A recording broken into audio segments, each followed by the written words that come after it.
Hello, everybody. What's up? How are you all doing?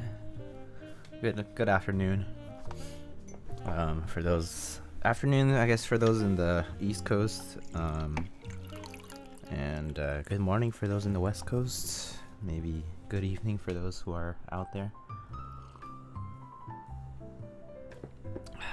Let's see. One Drunk Man, Derp Turtle, Ricey, Jeff, Blue, Banana, Garlic, Chillgam.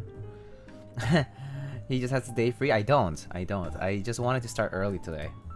Get something done early, and I'll be doing other work later today. So.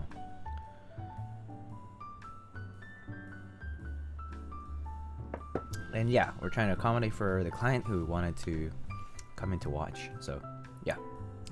Juan Wonton, hello. I'm in class as I watch. Oh, bad. These bad children watching in class. JD's doing well though. As you can see, he's pretty chill, contemplating the meaning of life today. Yeah.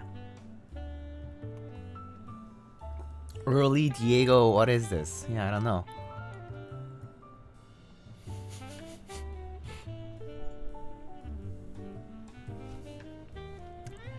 I'm at work while I watch? Yeah, that makes sense. I think being at work is probably right for most people.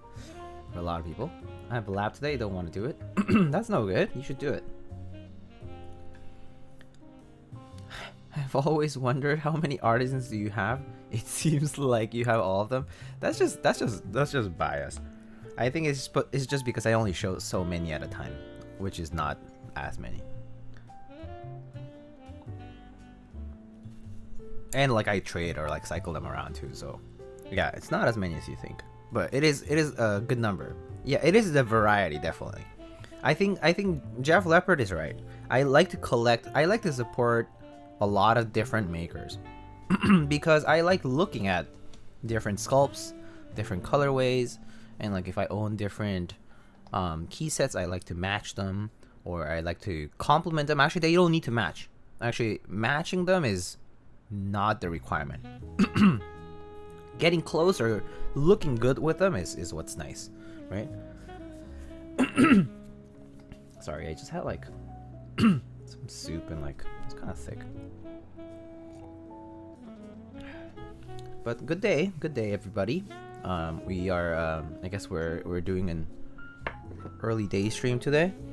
Let's get right into it because I would like to sort of just dive right into it and see how much we can get done. I was thinking that if it builds fast, then maybe I could do more than one thing today.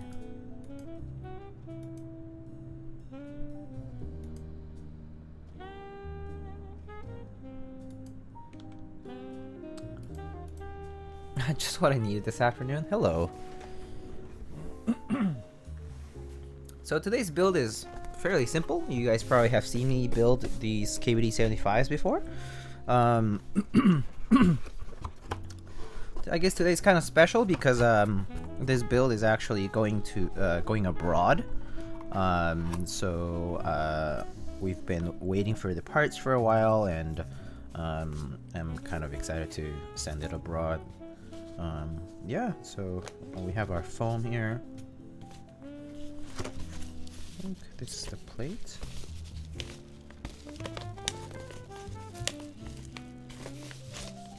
Yep, it is the plate. Okay. KBD75s come with foam now. It's an add-on that you can optionally include for $10 additional, I think. So they can come with foam if you would like them to come with foam.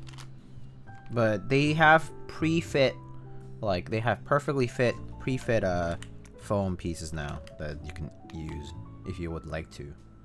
So it's not a necessity in my experience, but it's an add-on that you can have. There's some Tealios here, lubed with 3204. I lubed these. with 3204 and use some thin TX films. I think these are the keyboard screws, bump-ons, and Zeal stabs. And here we have the case. It's just a black case. Pretty nice and simple.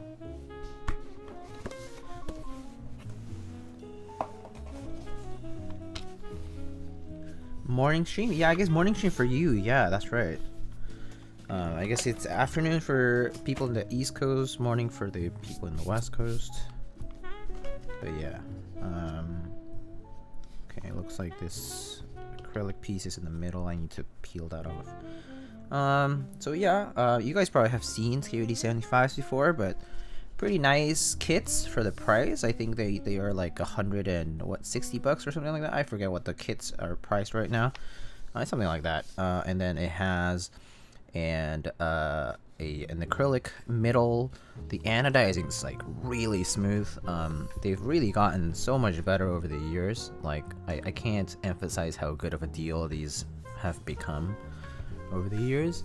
They're just a solid package for the money. It's like a nice case. I mean, it is like a sort of like tray mount sort of.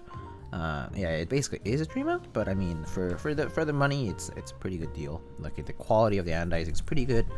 They come with PCBs. These are USB-C PCBs, which are GMK and VIA compatible, and fully programmable, all that stuff, right? And then there's a plate in the phone. But yeah, do a definition essay for English.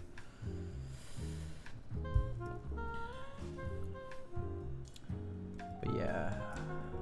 Which duck board is that? This is the Duck Octagon V1. This keyboard was actually my very first custom keyboard. So when I joined the community, I got an HHKB first and a Nova Touch. So I got into Toper really heavily at first, and then later I eventually decided to buy this board for my first board, and I've had it for basically now what bought it in early 2017, so I've had this board for almost 4 years now. Like early next year it'll be 4 years since I've had this board, which is pretty cool. It's had its time, but yeah, this is the Duck Octagon V1. It's really heavy for what it is. It's just a chunky aluminum case, sort of like tray mounted style as well. Kind of similar to KBD75 actually, but back then this was the way they did this case. I like that Ewok artisan. Thank you. Yeah, so these artisans are made by Omniclectic. Her name is Booper also, I think. Geeka. But yeah, and so yeah, anyway, how have all of your weeks been going so far this week? It's been kind of hectic for me actually, but it's been going.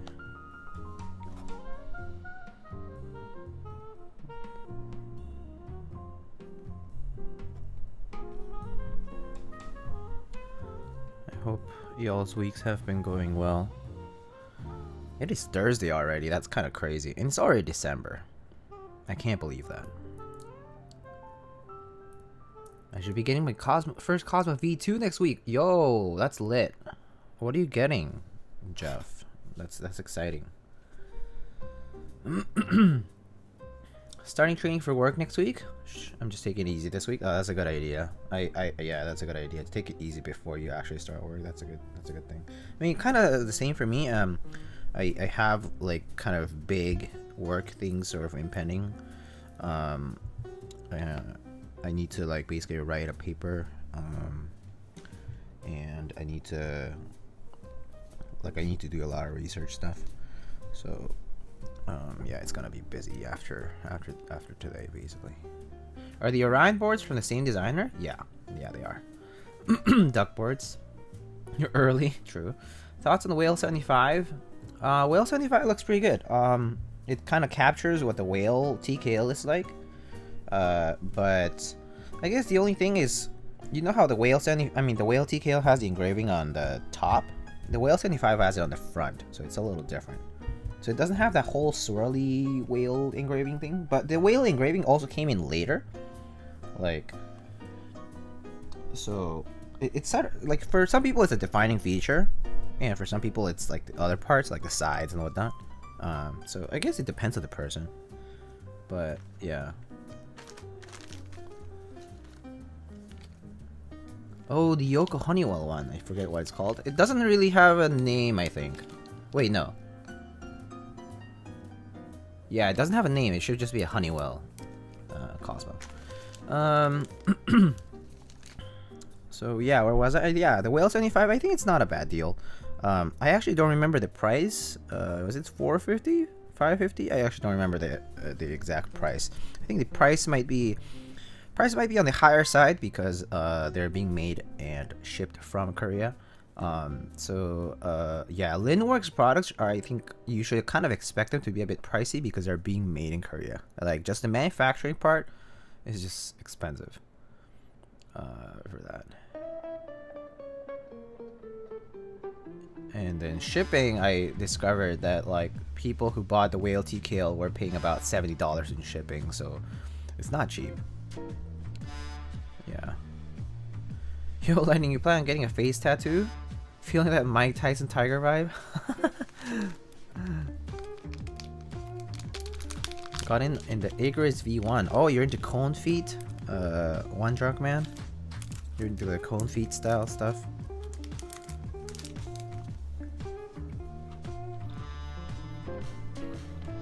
$550, I see. Do you sleep with JD? Yeah, JD just sits in the other side of the bed, yeah. Normally. If I'm not if I'm doing work stuff, then yeah, probably goes into the closet where it's safe and cozy.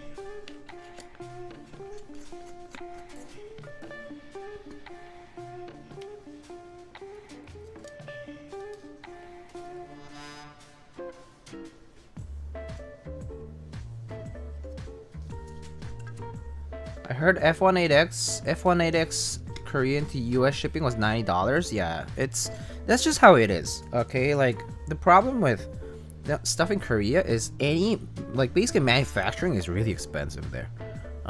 So like any services like that are just expensive, and so yeah, you can expect stuff to go way above like your usual $50 from China or something like that, you know. So people are sometimes don't know that, and when they realize, they're like, oh my god, it's so much more expensive than other places. Why is that? And yeah, I don't think it's a fair comparison though. But just in general, like things are cheaper when you're doing them in China. So yeah. F1 dense though. F1's super heavy. F1's really heavy.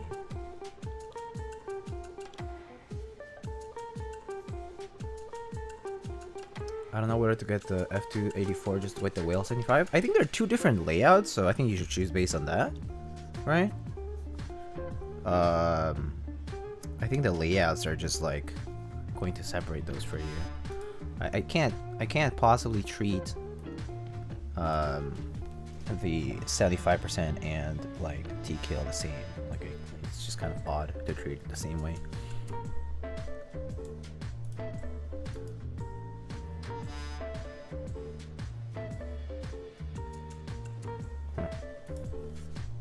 Diego is streaming early, yeah. Let's see.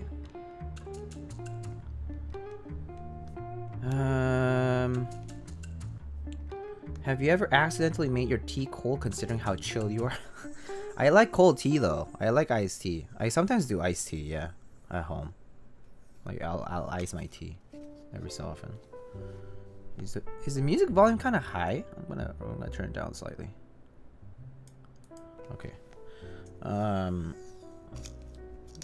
Layout doesn't really matter that much to me. Okay. Well, I guess aesthetic then. When's the F284 being released? I'm not sure. Hooray for Apex keyboards, my bad. being a proxy for the next G boards. Yeah, they're located in Canada, right? So for those in the US though, unfortunately, you'll be paying shipping from Canada, which is also not super cheap for heavy stuff. For lighter stuff, maybe it's a little bit more decent, but for heavier stuff, I'm not sure if it's cheap from Canada. So, I actually personally don't like it when Apex Keyboards is the proxy for North American stuff because they purposefully decide not to let a US vendor proxy anything. Because that way they can handle all of North American orders. Which is kind of a bummer. Why? Because it's business. It's not shady. It's just business. It's just the way business works.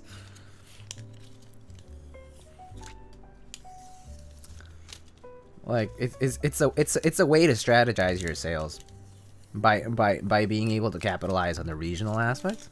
You can say like, oh yeah, we can get a good deal for shipping, and you can handle all of North American orders.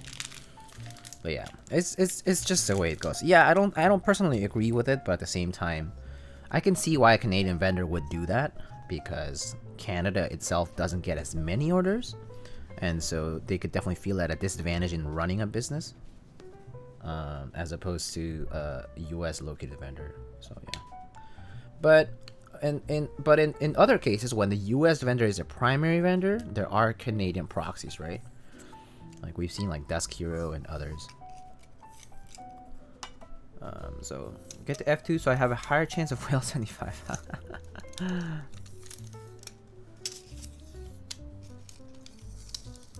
Music volume is good. Okay.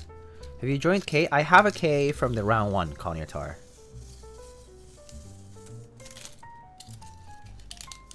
Whale 75 is unlimited though. True, it is. Yeah, Whale 75 will be unlimited.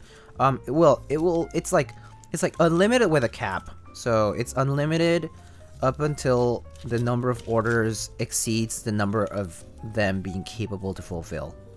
Because if it's unreasonable for them to fulfill, then they won't take as many. I'm not sure what the quantity of that is. It's undisclosed to me, even as a moderator of the Linworks Discord, so I can't tell you guys. But it's pretty much internal information, so I really don't know that. Ooh, this diffuser has gotten better. What the? This is nicely frosted. It's really nice. It's like nice and thick too. Man, nice step up in quality.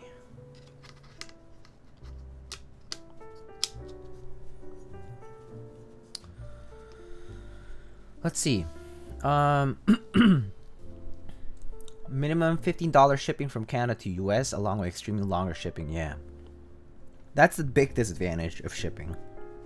It's a bit expensive and it just takes so long to process. I think the customs issue is actually the bigger issue for Canada because they really take forever to process custom stuff. Like mutually, like going back or like, you know, going back and forth. It doesn't really matter like which country, but yeah, that part is probably the worst part of Canada US stuff. It just takes too long. What size keyboard is that? This is a 75%. This is 75% as well. These are both 75%. Let's see. Hope I can win a Beluga next year. Yeah, Beluga looks pretty cool. It's like the new flagship product from Linworks coming up next year. It's gonna be like later next year though, by the way. LF Kingdom. The Beluga is gonna be like middle or fall next year. Like it's gonna be a while. They're still developing a lot of like there's still a lot to be done. They're just kind of starting to announce it because, yeah, but it's gonna be way later. Next year, first things. So after Whale 75, we're gonna have the Dolphin Mini. So that's gonna be a Dolphin 60%, and then that's gonna be early in the year. And then after that's fulfilled, Beluga might happen, which is gonna be probably middle or like Q3 next year. Yeah. Shipping to India is the same price as the product, so $90 is still bearable. Man. Yeah, I can imagine that shipping to specific places, like India is a good example, is super costly.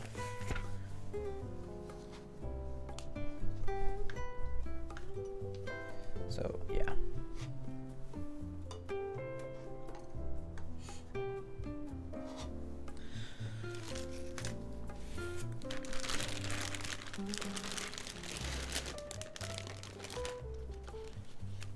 K sold out or the group buy is over? Oh, I see. Oh, okay.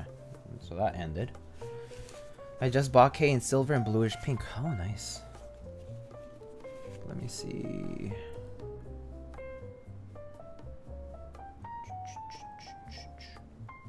I agree that Canada should only be handling Canada. We have smaller number in the hobby compared to the US. Yeah. Oh, can you explain the artisan collaboration they're doing with the whale? No. So, I mean, yes, I can explain. Let me explain that part first. So the artisan collaboration for the Whale 75. So there are 3 somewhat atypical colors being chosen for the whale to be run in. So like atypical meaning like not silver, gray, black, right?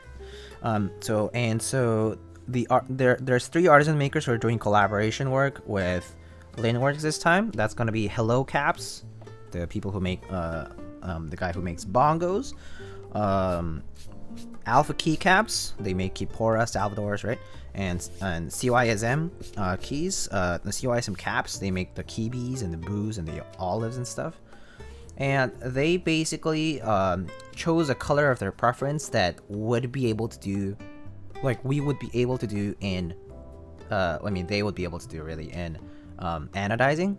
So the 3 colors that were chosen were burgundy, lilac or lavender, it's like purple basically, and like an olive green. So those 3 colors were chosen. So basically they're going to be doing artisan keycaps matching, well not matching because it's really hard to match a metallic color versus a plastic color.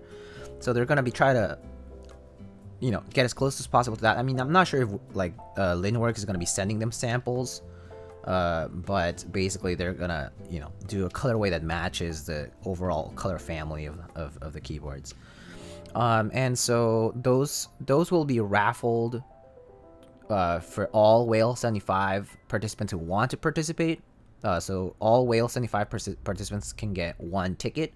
If you buy 2 boards, then you get 2 tickets, up to 2 tickets maximum. But the selection of artisans is most likely going to be random. So even if you bought a burgundy keyboard, you can get an olive artisan. Just FYI. So basically just, you know, like it's easier logistically, and it also promotes people to like trade or like do whatever they need to do, right? So that's basically the artisan collab though. But you have to pay for the artisan as well, by the way. So yeah. Lineworks is made in China? No, they're all made in Korea. Lineworks products are made in Korea. Let's see. Is the Dolphin V3 RE still in the works? Maybe. I don't know. I actually am not sure what happened to that product specifically. But I think it is in the works. I think it might drop along with the Dolphin 60, but I am not, I can't confirm those details because I haven't, like, I don't know the news of that. So yeah. What camera do you use for face cam? I use a C920 Logitech webcam. Oh, cool. Okay.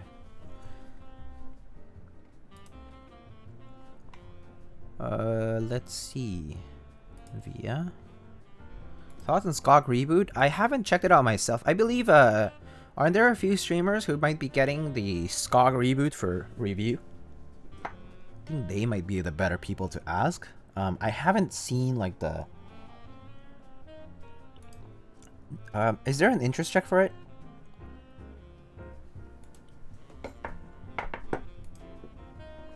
I can check if there's an interest check for it. I don't know if there is. Skog reboot. There's a. Oh, okay, there is a. There's an interest check here, and a page. Let me open it up on the stream. Do you GMK VOC? What? I have GMK VOC. Yeah. J McMerlin. Oh, I see. Cool.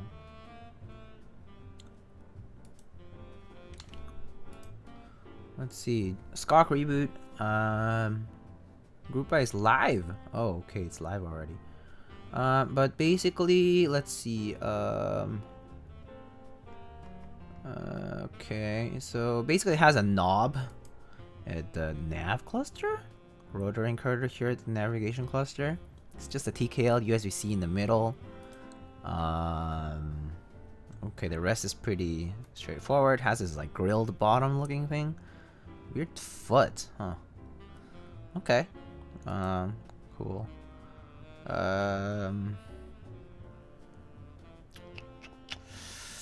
Added gaskets, very positive. Fully isolated gaskets. So this is basically like the mute mount from RamaWorks. It's pretty similar to that. And there's like a lot of rubber going around. So there's quite a lot of stuff.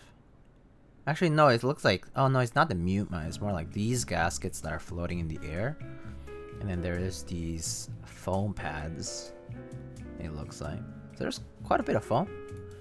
Kind of interesting.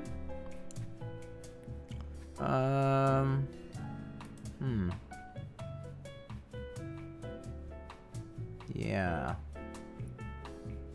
Huh. Let's look at the product page. Skok reboot.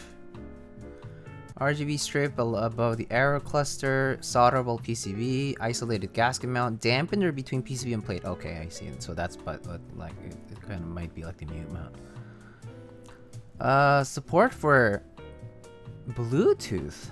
Huh, Bluetooth. How do you do Bluetooth on a metal case? That's interesting. Okay. Silicon dampener between the plate and PCB. Yeah, that's basically mute mount. Rotary encoder. Bunch of gaskets. Silicon dampener. Yeah, so basically mute mount. Yeah, this is mute mount, essentially. It's basically RamaWorks mute mount. For the Skog. And a lot of RGB. Okay. Looks pretty cool. What's the price of this, though? Looks like it's VIA compatible, apparently.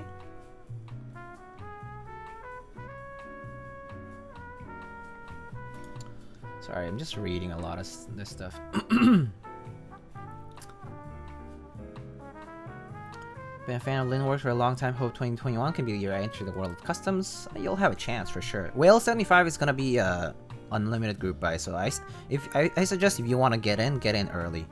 It's gonna be 24 hours long, but I'm pretty sure it's gonna close earlier because there definitely is gonna be some form of unprecedented demand. There always is these days because there's so many people in the hobby. There's a lot of colors, man. Okay, there's like black, gray, blue, like a wine, yellow, blue, lighter blue, Cerakote gray, or powder coat gray. Okay. There's a lot of colors. There's like white too. Okay, what's the price of this? What's the price? Pre-order.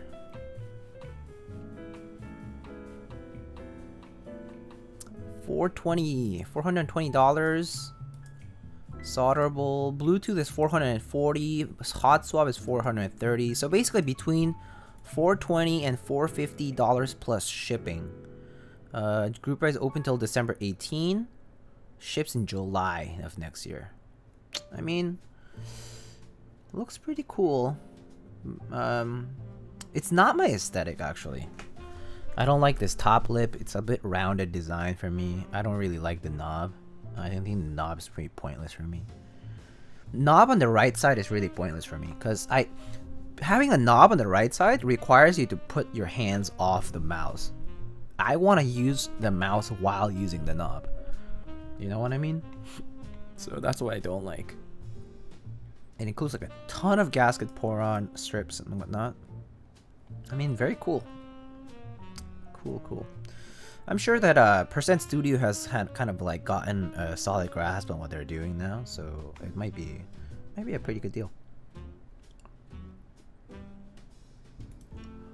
Let's see.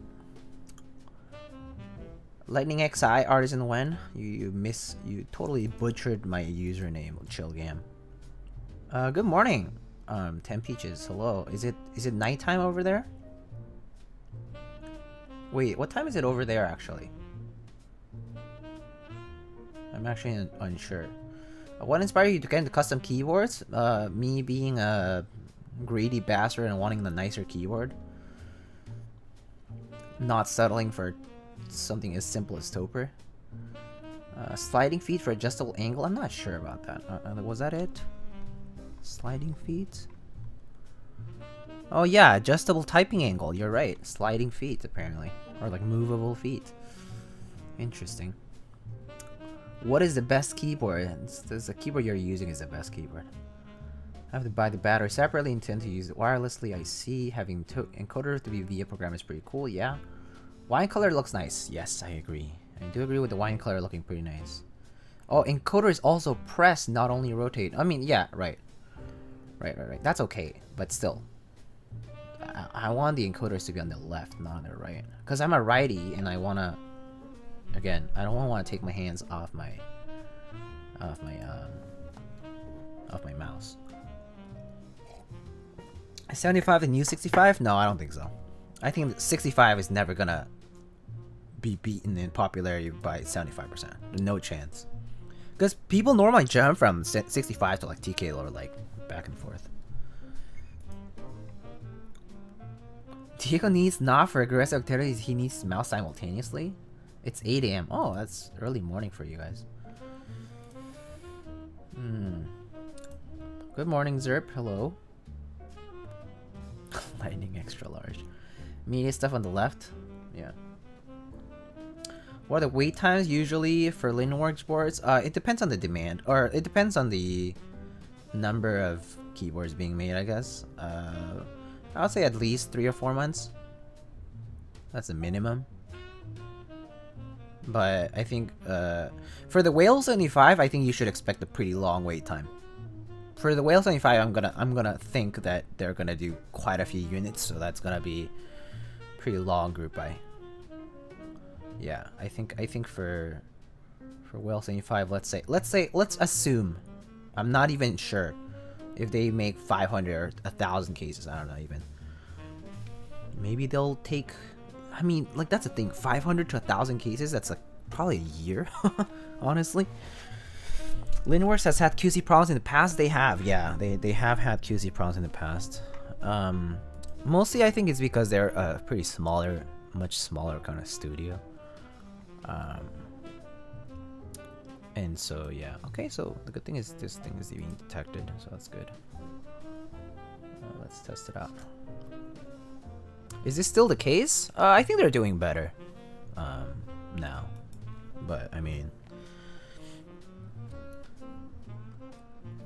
like based on Montage, PC Montage, Dollinger, like all these different keyboards that have been released lately, or like regular Dollinger as well, and like the pink whale drop, it looks like the QC is getting better. So, and also their QC policy is getting better as well, in the sense that like if you do get a unit that's bad in some form, like they'll replace it for you or give you a partial refund, that kind of stuff, right? So I mean, if you're expecting perfect internal anodizing and perfect everything, probably should drop your expectations. It's just not gonna happen. But yeah, I think they're getting better though, nonetheless.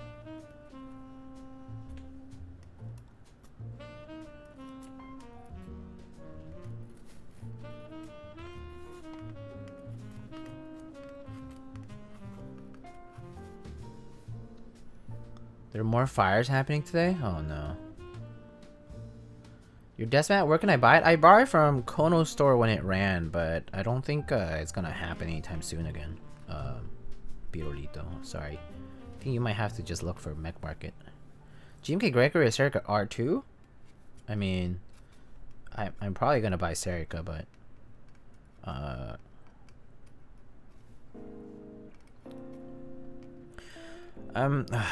Serica's gonna be an expensive buy because I kind of really do like the Latin alphas too, so it's kind of torn right now. I have the original Serica run. I have the R1, but I kind of really want the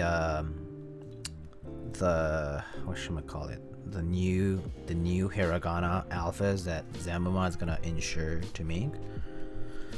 So that kind of has me torn, you know. Kind of has me torn. Macro extension kit, yeah, that too. Yeah, that too. Yeah, I'm pretty torn on Serica, to be honest with you guys. Wait. Oh, lighting is like always on for some reason.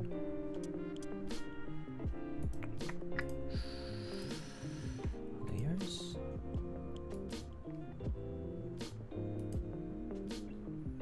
Okay, I'll have to figure this out later, I guess. Oops. Alright. PCB works, which is a good thing. Alright, sorry, I'm like catching up. Will you be going for Whale 75? I'm not sure if I have the money for it. For Whale 75, to be honest. I'm trying to save money right now. Just like given the current pandemic situation and whatnot, I think it's just not the right time for me to be spending too much. Croissant's Whale seem pretty decent. Yeah, it looked pretty good to me. Not every manual in this hobby is particular about internal anodes, I say key cult. Yeah, for sure. Circa has many kids. Pink and Navy is kind of fire, not gonna lie. Yeah, Pink and Navy is on Canon keys now. Alright, so stabs, I guess.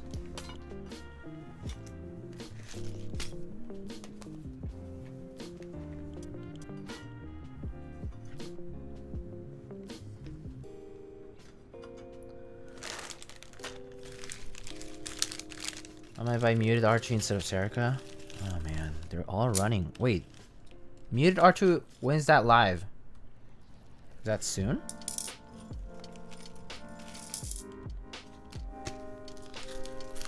January? Oh man, it's gonna be... Do I have money for all that stuff? I don't think I do.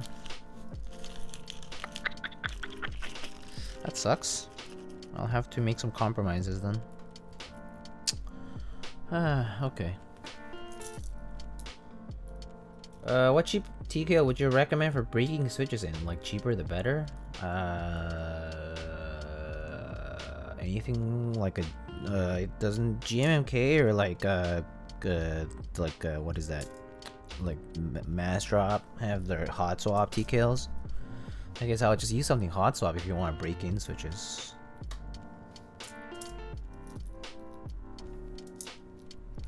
Yeah, I would use something hot swap if that's the case.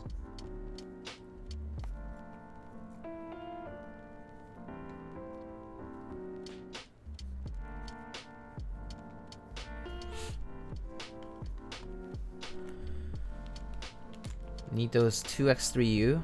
Only need Hiragana base and macro expansion kit. I'm tempted for the regular kit too though. But yeah, I'm not sure. Day one cop. I'm not a day one cop guy. I'm not a day one cop guy. I always cop on the last day. Cause I pretty much set my money aside and think about it first.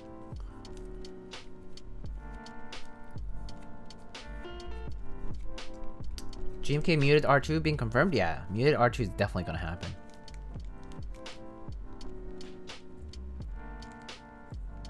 Join modern Lord's Light, too similar to muted, justify for muted.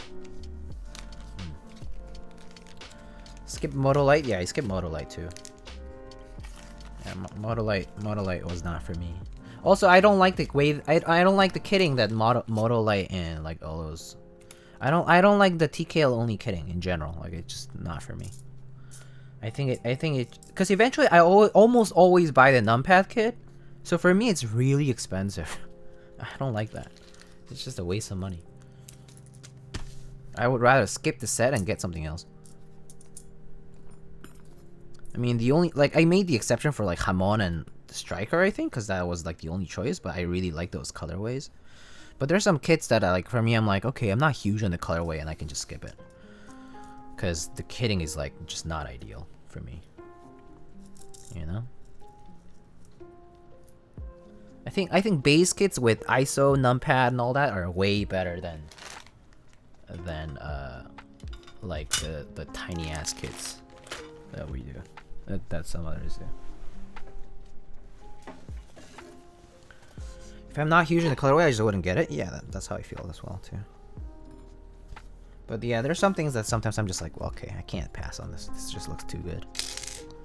Like Striker was something I couldn't pass on ever. Okay, I just love that tone of blue. I need muted for sure. Yeah, I'm tempted to get muted R2 because of the R5 kit. Let me use, should I sell mine now? I don't know. Keycaps group buy is not giving a wallet, my wallet a break. Yeah, that's what happens when you're in the hobby though. Will 75 or E7v2? Ooh, that's a good question. Not gonna lie, I really like the E7v2. I really like the way they did the LEDs. I actually think I might like the. Don't tell Kevin, but I might like the E7v2 a bit more because it's a bit more polished, design-wise. Yeah. I'm personally not even planning on getting either, probably, because I just don't have the money. But yeah, I think if I had to choose one, I might think of getting the. I would think of getting the E7. Both are nice though. It's just they're different aesthetics too. Anyway. Full base kits, TKL base kits, yeah. What's your rarest GMK set? My rarest GMK set? That's such a random question. I don't even know. KA 2017 might be pretty rare. KA 2017, that's the set, that's the Valentine set that was only run once and it will probably never ever run again in the exact same format because the runner's probably never gonna do it. That might be one. LZ blue on white might be pretty rare too. I have TA Royal Alpha R1 as well. What else is rare, quote unquote? Oh, I have GMK white on black with R5. Original base kit from Originative. That was only run once too, and it was running pretty small quantities.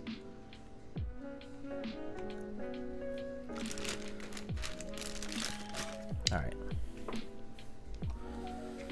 Sell your Striker and Serica R1 and join R2 for new Hiragana? Yeah, I think I might do that, Gog. I think I might actually sell Striker and Serica R1.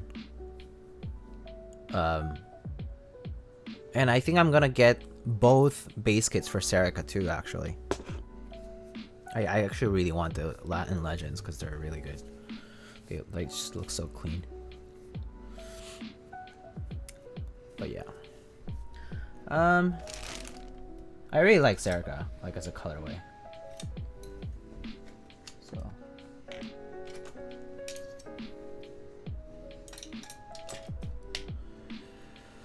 Oh, Straight Chroma, hello. Sorry, I'm like having a hard time catching up with chat today. Maybe it's too early. Like my thought processes are like not really working as well as like when I'm like streaming at night, I think.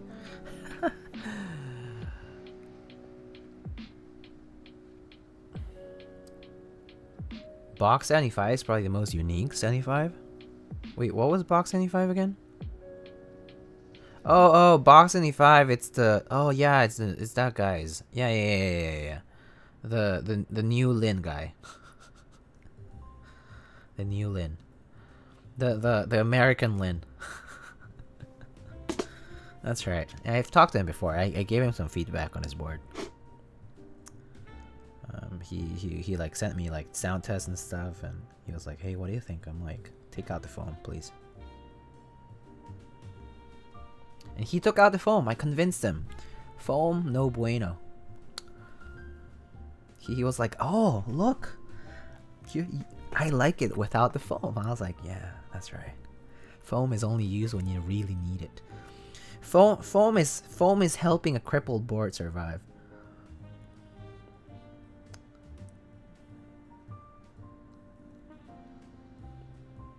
It has its place, nonetheless. He's a nice guy, yeah. Yeah, he's a pretty chill dude. Who's doing 808 too? Dixie Mech, of course. The one day you stream at a normal time of classes? Yeah, I mean, normal time is probably gonna be before, like during the day, right? So.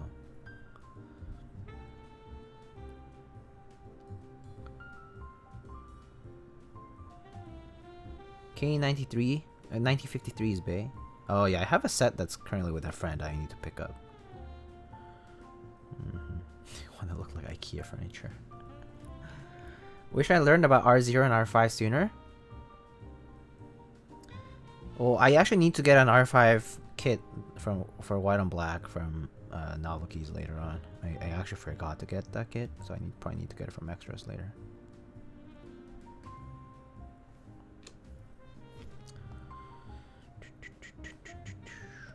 Rain gotta spoil like a turbo. we out here playing the Eurobeat, like Initial D, Fujiwara Tofu Shop. Don't spill a single drop out of that cup of water, or whatever. Is it a cup of water? I think it was a cup of water, right? On his in his car. Take out the foam lightning December 2020.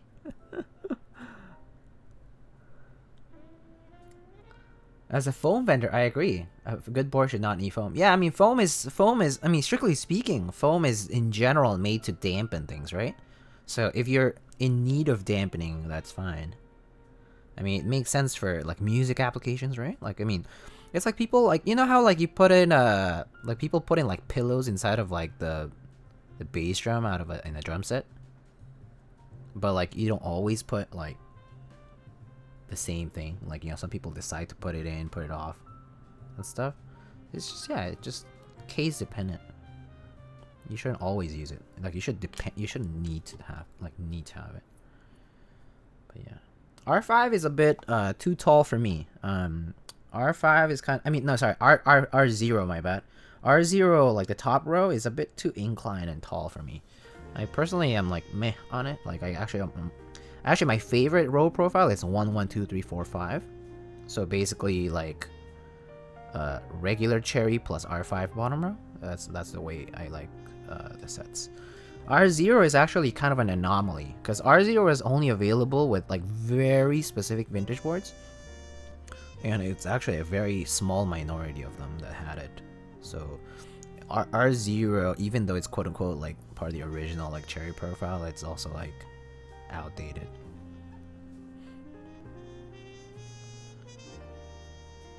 White and Black had a separate R5 kit? Yeah, there was a R0 R5 add-on kit run.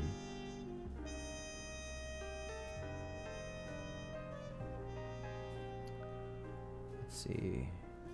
Naoki sold out? No, I'm not. No. I'm talking about Novelkeys did the R0 R5 add-on kit. It was a separate add-on kit group buy that happened like a while back. That hasn't even shipped from GMK. Like it's not even done.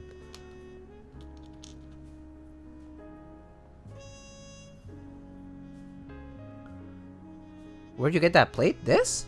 The wooden tray? This is just a wooden tray from Muji. It's just a wooden tray from Muji. It's pretty cheap. I got it for like $3 or something like that.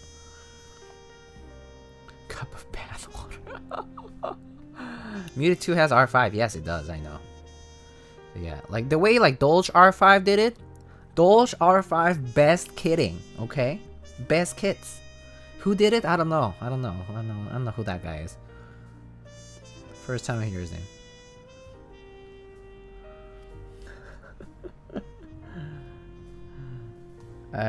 What do you think about And Pro 2? I bought one lately. My first keyboard, my first mech. Nice. And Pros. I mean, a lot of people start with And Pros. They have cool features, right? There's some cool, like, neat features on them. I mean, OEM boards, nothing bad with them. Everyone starts somewhere. You start there and you sometimes move forward, so you sometimes just stay right there where you are, and that's totally fine. People ask, what is the best X? What is the best like whatever? And like it's just like the best is whatever you're most used to and you like using. If I put in a few microfiber cloths in my HKB, will that dampen and help the sound? It could, yeah. Yeah. People put in sorbethane or foam, or even like just like I've seen someone put in like a cut up T-shirt inside a keyboard case, and it sounds better because it just had some resonances that it just didn't made it not sound great. And they decided to dampen that out and used like an old T-shirt that they were going to throw away anyway. They just cut it up and put some in there.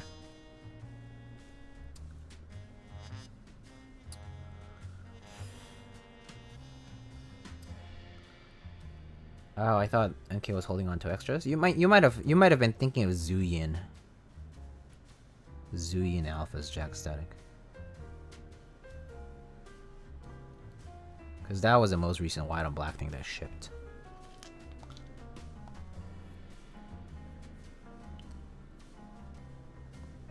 Got sorbethane on my HKBs? Yeah. People do put in sorbethane in their HKBs and stuff. It can be useful. I don't have any foam in my HKBs, but I have done it before too, and it does sound like pretty nice too with it. So found a Diego plate, yeah. It's Muji. Midday Diego stream? Yeah, right? Weird.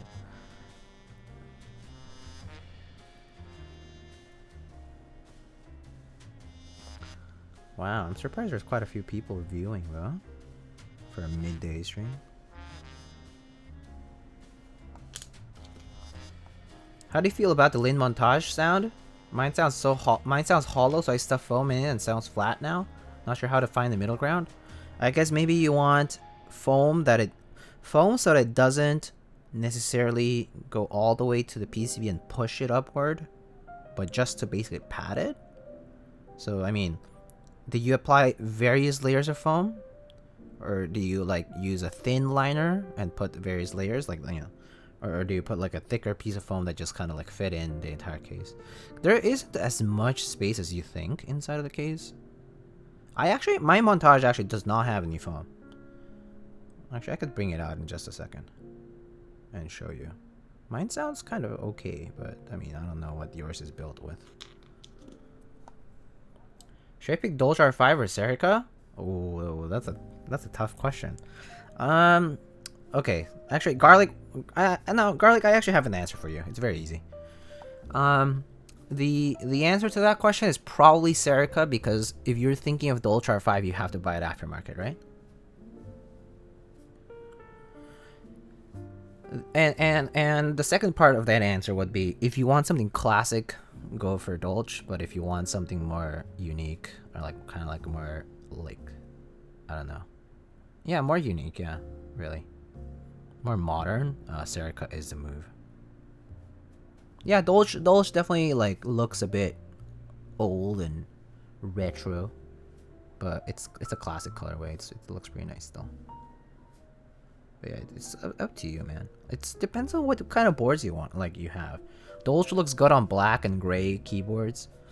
Serica looks good on polycarb. Looks good on like E-white. Looks good on silver. You know, looks good on black. It's okay, but I actually don't like Serica on black. I actually don't really like Serica on black. Almost like, I actually don't like it at all on black. I actually much prefer it on lighter colors.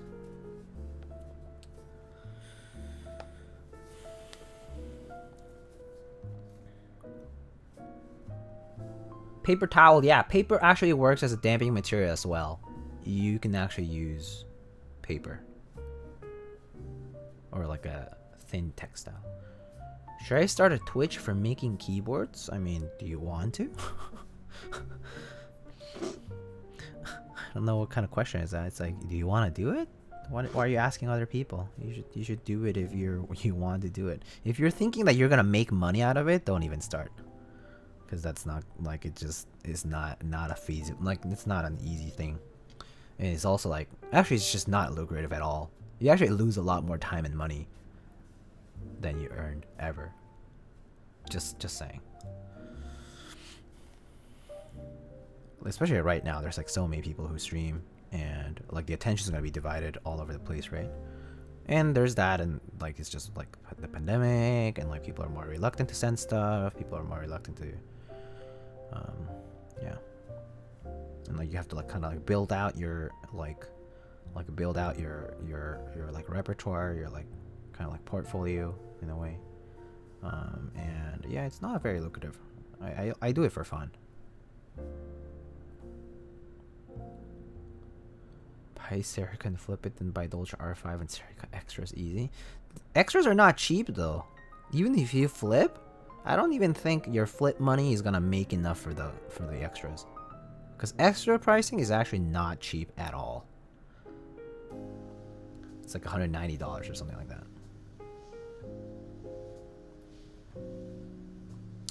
What do you think of the Maja? I thought it was pretty nice. It's pretty solid for like with like a $300 kit.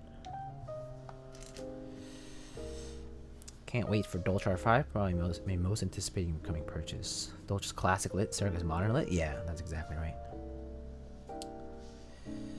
You can still get Dolce R5 base kits for your Project keyboard. Extra cost from pre-order. Yeah. How do I type R5 twice?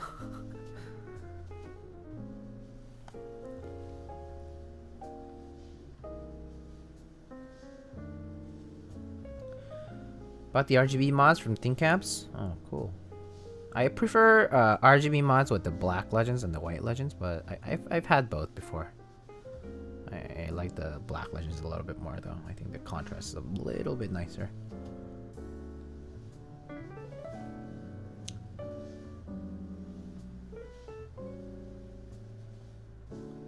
Even if you start streaming, don't quit your day job. Oh, please. No, don't quit your day job. Streaming as a form of income? Okay, buddy. Oh man, people who actually like decide to do that without having like a legit really solid base, you're setting yourself up for failure. That's laughable. That's actually laughable. Like, much respect to the people out there who do it, but I know that the people who do it because they know they can afford to.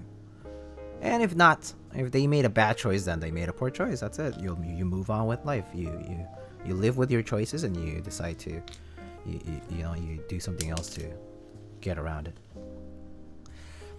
Is Kono a reputable dealer selling extras from sets that I want? I mean, they'll send you your stuff. They're not gonna scam you. But for like group buys and stuff, they've had like delays or like things like that. Kind of like questionable. They have questionable practices for sure. On occasion, like being very bad corresponding with designers and vendors. But if you order from them, they're gonna ship your stuff. Yeah, they're not gonna scam you. That's for sure.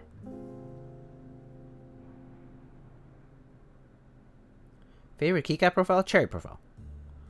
No. Cherry or OEM, pretty much.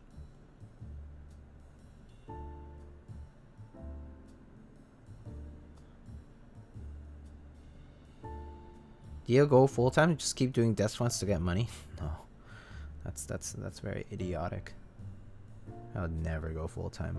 I would only go full time if I could earn like 150, 200k at least.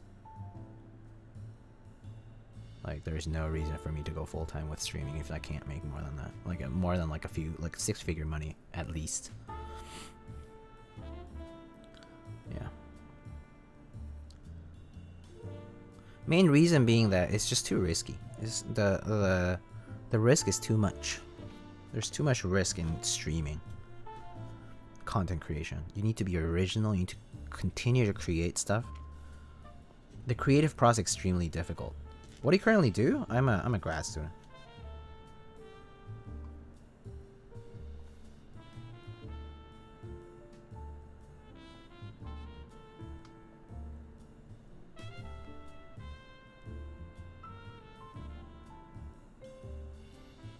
Do you have experience with GHV4? If yes, do you like it?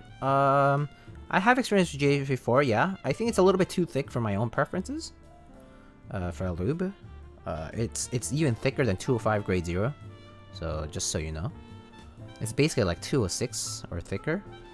Yeah, it's a pretty thick lube. So if you like thick lubricants, that might be for you. You can just do very little application and they'll like be quite a lot, like plenty enough. But otherwise, I personally don't use it. Also, it's harder to source. I think the inconvenience of sourcing GH34 is enough of a deterrent for me to get it or to use it regularly. Just flip artisans, easy peasy. Yeah, I'm not dirty like that though. I don't like really flip all that stuff.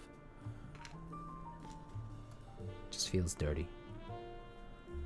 Just feels wrong. I don't know how people sleep at night like flipping all their shit.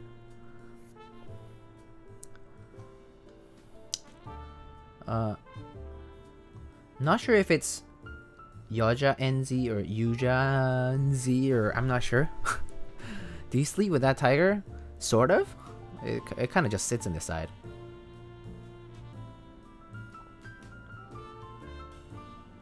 XDA keycaps are very different to Cherry. Yeah, XDA caps are like very flat, and they're uniform profile and they're spherical tops. They sleep on a pile of cash.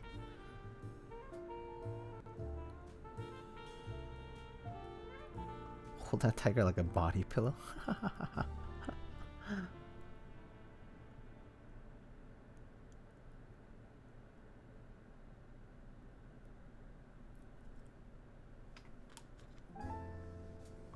Tiger is the big spoon. That tiger is huge for sure. Is it worth doing grad school right after undergrad? I'm about to have a BS in EE and I'm considering it. Hey, look, fellow BS in EE. I have a BS in EE as well. I worked for a bit before coming to grad school, Nixie. I recommend that if you are hesitant, it depends. Are you planning to do a master's degree? If you're planning to do a master's degree, doing it right after the bachelor's is not a bad idea because the master's degree is only like 1.5 years, maybe 2. So it's much shorter, and you can clear your debt from your master's degree soon after that, after you start working. But if you're planning to do a PhD, which is a very different beast, like I'm doing a PhD, then you should consider what you want out of your career. Think about what you want exactly out of your career. Because a PhD unlocks different doors. It doesn't unlock more doors, it like unlocks different doors. It locks some that you have initially when you graduate as a bachelor's in electrical engineering, let's say. But it unlocks these different specialty level doors, like for jobs in like industry or for even academia, that like start at a higher pay, let's say, if you want to talk in terms of pay, or like kind of like the ability to earn, and like basically any advanced degree will give you the potential to earn. Okay, it does not automatically guarantee you earning more. It gives you the potential to earn because you have the credentials for them. However, you need to be as specialized as the degree implies. So you actually need to be an expert on a topic. You actually need to be someone who can make decisions and like solve problems at a different level. And that experience, like it's like basically it's the equivalent of investing for like a really long boot camp where you learn like these big foundational skills, and it sets you up to be a really good problem solver and a really good like decision maker in the future. How useful is a 4+1 blend for a master's degree? It's pretty useful. In engineering in particular, it depends on your degree.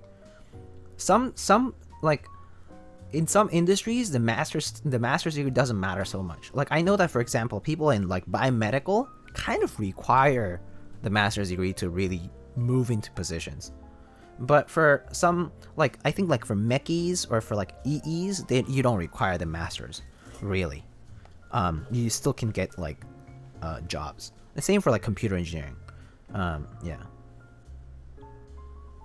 Anyway, how does cat compare to Cherry in your opinion? I haven't bought any cat sets, so I can't tell you a fair comparison, to be honest with you. But I mean, cat is basically like a sculpted profile, like similar to SA but shorter. I would say that they're different because cat is spherical and cherry is cylindrical. So I think it's fair to compare. I mean, people say cat is pretty nice to type on, but I can't really say for sure. Like, I think spherical just feels completely different, by the way. So if you've tried SA and cherry though, you would know the difference. It's very easy to tell the difference. The only difference now is that you can just imagine cat is just a shorter version of that, of SA. Anyway. Yeah, it depends on what you do during the +1, capstone, thesis. Yeah, for sure. A lot of the PhD is more useful if you want to go to... Yeah, PhD is definitely more useful if you... I mean, if you want to go to academia, the PhD is the way to go. I can't fit my foot in my shoe. What do I do? Buy new shoes. Damn, I came here for keywords, not good college advice. It's not even college advice. It's actually like post-grad advice. Masters in bio has helped me realize that I want to leave the field. Yeah, so like, you see, like, it's but you know, LF Kingdom, you do a master's in bio, but you gain the insight to actually understand your field. So in a way, you did not waste your year doing that, because if you hadn't done it, you would have never known, right? You would have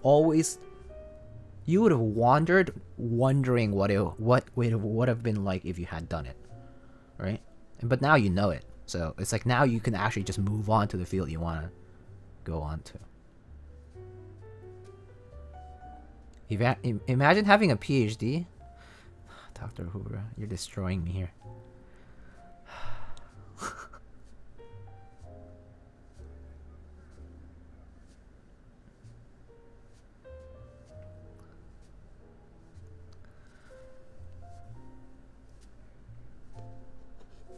Being an expert in a domain is it's incredibly rewarding. Yeah, for sure.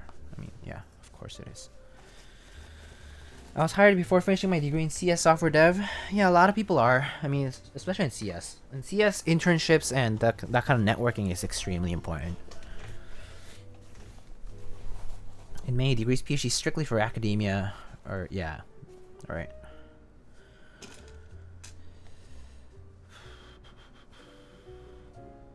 I didn't regret not doing something that is related to my degree. I learned problem-solving, decision skills from studying for a degree. Yeah. That's why a degree is like good. It's good for. Degrees are not for you to become. Degrees don't determine your future career. That's pretty much the bottom line of it. Like, whatever you do for your PhD doesn't mean you're going to do that for the rest of your life. It matters because a lot of people will base their assessment and judgment of you based on what you did during those years. But it's not the end goal. Like, it just isn't, because they know that people who start there end up in different places all the time.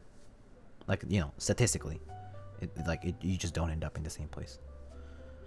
And so, yeah, people who are extremely committed end up in the same places a lot. Like, you know, like people who are like, oh, I'm definitely gonna become a doctor, definitely gonna become a lawyer, definitely gonna become a professor in this specific field. Like, yeah. Do you think if it's worth it for me to pursue a PhD if I want to go to industry? You just want to go to industry, you don't have to get a PhD. No. You can just get a master's, or you can just... If you want to continue to do something more specialized and learn... Okay. Go to grad school if you think that what you learn from classes and projects in grad school prepare you as a good problem solver, or you're seeking for very specific skills or knowledge that only come from those classes. If that's not the case, don't go for grad school. For STEM PhD, you need to ask yourself, do you like research? Yes. If you don't like research, don't even... Like, PhD should not even ever come into your brain. Ever. Like, don't even consider it. You need to like research, because that's what you're going to be doing for a lot of the time. Most of the time. You need to love it. You need to accept it. Like, it needs to be part of your life.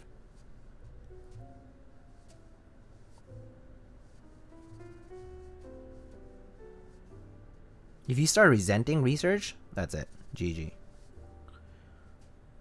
The way I decided if I wanted to be in this program, right, was not after right after I got in, maybe a year or two. I was thinking, what what would I be doing or feeling? How would I be feeling if I'm in the dead middle of the program? Like, if it's a 5-year program, how do I feel at year 2 or year 3? If it's a 8-year program, how do I feel at year, 4 or 5? Like, after all the charm of being there, like of being new in there, is gone. After all, like I've done all my touring around and messing around with things. How do I feel?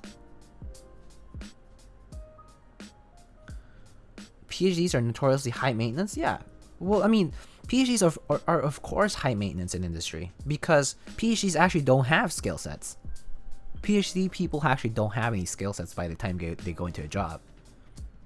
They're just good at like answering questions and stuff, or like they're good at like problem solving or like setting up a plan and things like that. They're good thinkers. They're good critical thinkers, but they're also like skill set wise, they're really not trained for anything.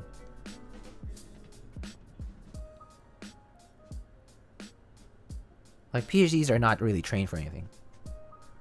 Like, they need to learn everything on the job that every other like engineer or whatever like learned in the early years of their career.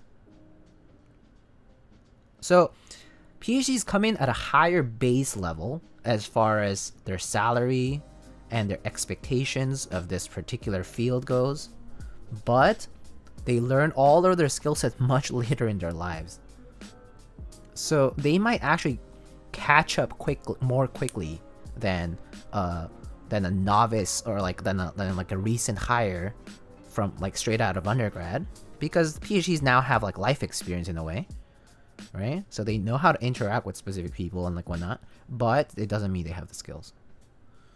Would that make them suitable for higher managerial positions? Yeah, maybe. But that's only if they want to. Management is not for everybody either.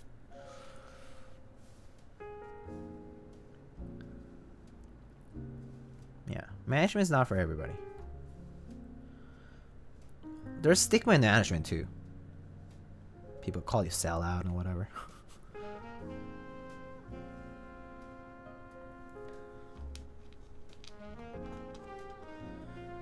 But yeah, PhDs are specialists, really.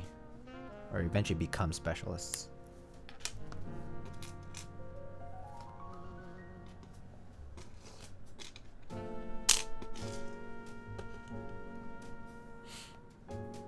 Early stream? Yeah, Vint Keys, what's up? Do you see yourself teaching? Maybe.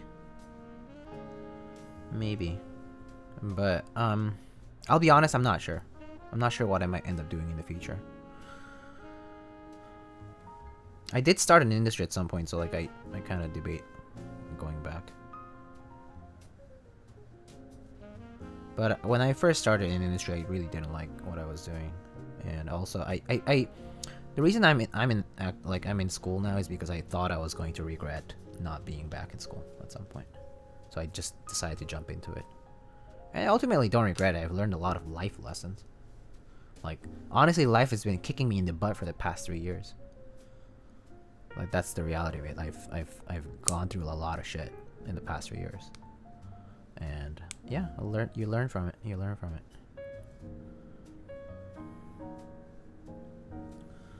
And yeah, I've missed out on hundreds of thousands of dollars of potential money to be made, and I don't know, patents to be signed or whatever. But all in all, it's not like I can turn back the clock, so it's pointless to think about the opportunity cost of what I could have done in the past, because it's something I can't change. I can't change it now, so it's a pointless conversation to have. Instead, I think of the merits I get from what I've been doing so far, and then how to move on from there. Most keyword streamers are so academia focused. That's not true. That's actually very not true. A lot of them are college students right now, but also a lot of them are like Nathan's he was in the industry. He was a software dev, right?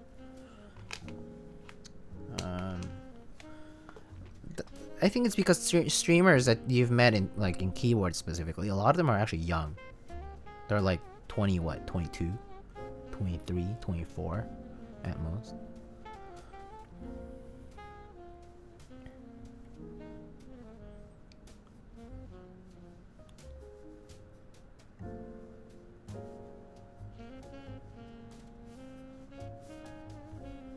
know that you'll make it through your PhD and be very successful in your field you're in. Oh, come on, Toru. I'm not sure, man. I've had my fair share of failures, and so like I kind of know what failure tastes like. It's pretty defeating, but at the same time, it's like I haven't given up, you know. So for me, it's kind of like, okay, just move on with life.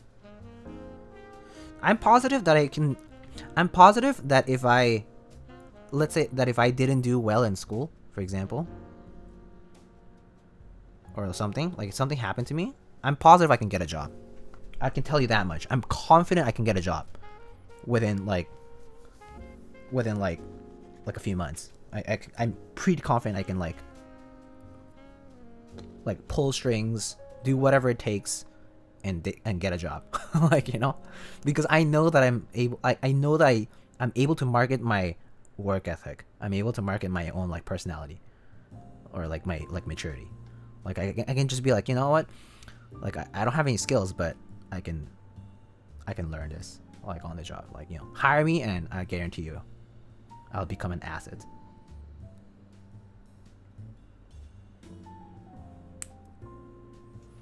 If you can show employers that you can do that for them, automatic hire.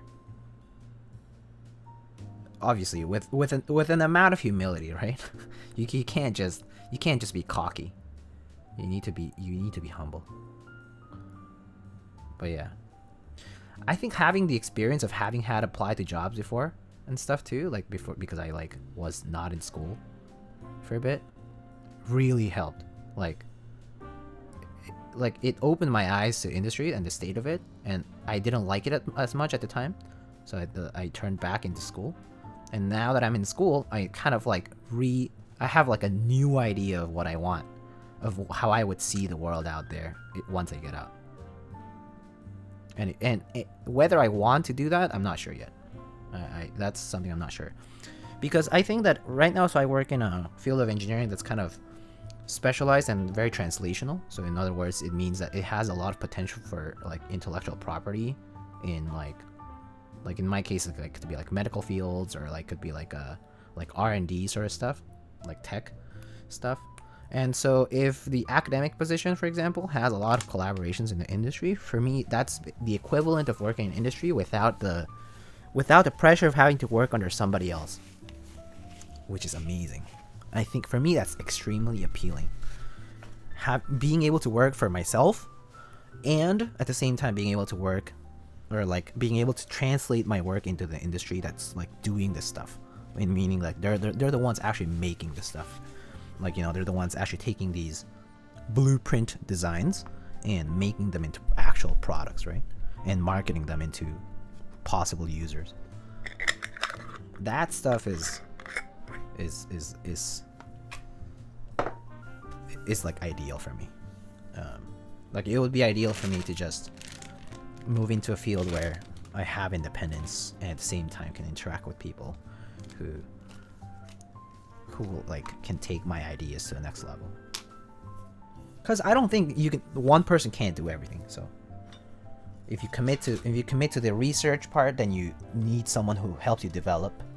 If you are the person who develops, then you want a collaborator who is a good researcher, who is a good like first principles kind of guy, you know, like who's good at kind of like starting from the bottom and moving up with those ideas. That kind of sounds lit. I mean, yeah. Again, in theory, it's like that, but to do that, it just takes a lot of work, I think. I think what's important is to not lose that spark. That's one thing I've learned. It's like the moment you decide to give up, that's game over. It spirals down super quickly. Yeah. Start from the bottom, now you're here. Yeah. I think yeah. Once you hit rock bottom, you realize that like it's so easy to hit it, and then once you hit it, it's so hard to get out from it. And so like once you reacquire the momentum, you earn a certain confidence that like doesn't let you down. I think. At least that's my conviction about like what I do and like what I want to do.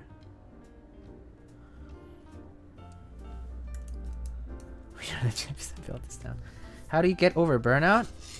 How do I get over burnout? You need to learn. You need to learn to recognize that you're burning out, and so you need to take it easy for a bit, and you need to like tell the people around you, like you need to communicate that, because there's people who depend on you too, like coworkers or just like your boss even. You need to know how to communicate that to people. You need to tell them like, hey, like I'm actually having a hard time. And I need some support here.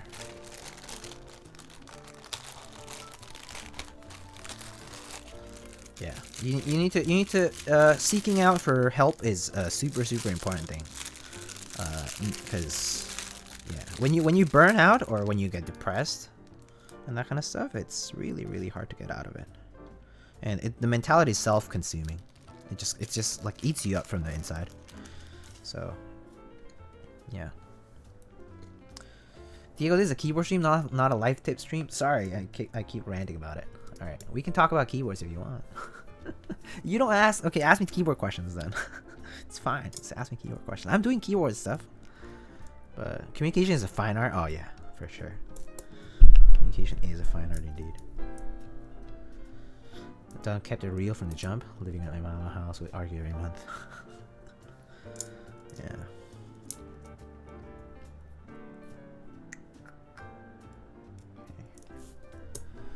What linear switches do you recommend?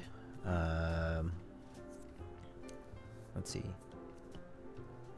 Linears, I mean, I like any smooth Cherry MX linear switch can be really good because the sound is pretty nice in my opinion. So people will tell you like vintage blacks, let's say, but vintage doesn't necessarily mean good. Pretty much doesn't matter whether it's retooled or new or whatever, like whatever designation they put on it doesn't really matter as long as you find a batch that's smooth. That's the most important part. People just name vintage blacks because the chances of getting something smoother can be higher, because if it's old then it's been used a lot, and if it's been used a lot it's like really nice and smooth and broken in. So there's that. But other linears like JWK switches, people say like, oh, it feels cheap or whatever, or like just because they're like widely available, but they're extremely good linear switches in my opinion. Like they just are very smooth from like stock from the get-go. Gateron switches are overall pretty good. Lubed especially, I think they start to shine. They really start feeling a lot better, and they're not hard to use, like as in like they're not hard to modify like that. Like lubing switches is time consuming but not a difficult task. So I recommend sort of starting there. Like Gateron switches are probably the cheapest and most accessible switch that you can get. Imagine paying for switch gacha. Yeah, that's a thing.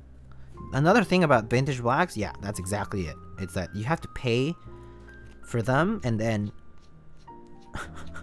either you convince yourself and placebo that you probably got nice switches, but otherwise it's a lottery, right? So do you normally buy an extra PCB? Yeah, I almost always buy an extra PCB for custom keyboards that like have PCBs that are like very specific to them. Yeah, I normally try to buy an extra PCB for those. Almost always, just in case. Jailhouse clickies? Oh, I know a few people who will swear by Jailhouse clickies. Actually, GZ Prime, who's here, might be able to tell you a little bit about them. But like Photo Electric, she's one of the head admins or head admins or moderators at Geekhack, and she loves Jailhouse Blues. Jailhouse Blues are basically MX Blues that have been rid of their clickiness in order to just make them feel like tactile. Yeah. Some people swear by them, but it's a bit of an unreliable mod in the sense that like it requires a bit close attention to how you're doing it. Nixies in comparison to modern linears, oh lol. Nixies are basically like vintage blacks where it's a lottery. You have the same chances like vintage blacks of getting a good switch or a terrible switch. Because think about this. Vintage blacks I mean, sorry, Nixies might come from these Nixdorf keyboards, Nixdorf brand keyboards, right? And if they were used a lot, but they were kept in a grimy location, and over the years they've just been kept there the whole time, then yeah, you'll get a bad switch because they're just gonna like that grime eventually just sticks to the damn plastic, you know, and you just can't wash it off. Like you can't do anything about it. Ultrasonic cleaner, whatever you want, it's not gonna come off. It's not gonna come off. My lube is talking to me. Crytox GPL205 grade 0. Hey man, how are you doing? How is my jar talking to me? I'm like imagining things. Just kidding. Hey, what's up? Hey, CG Buen, hello. Oh, sorry. you like being called CG Buen. CG Buen, hello.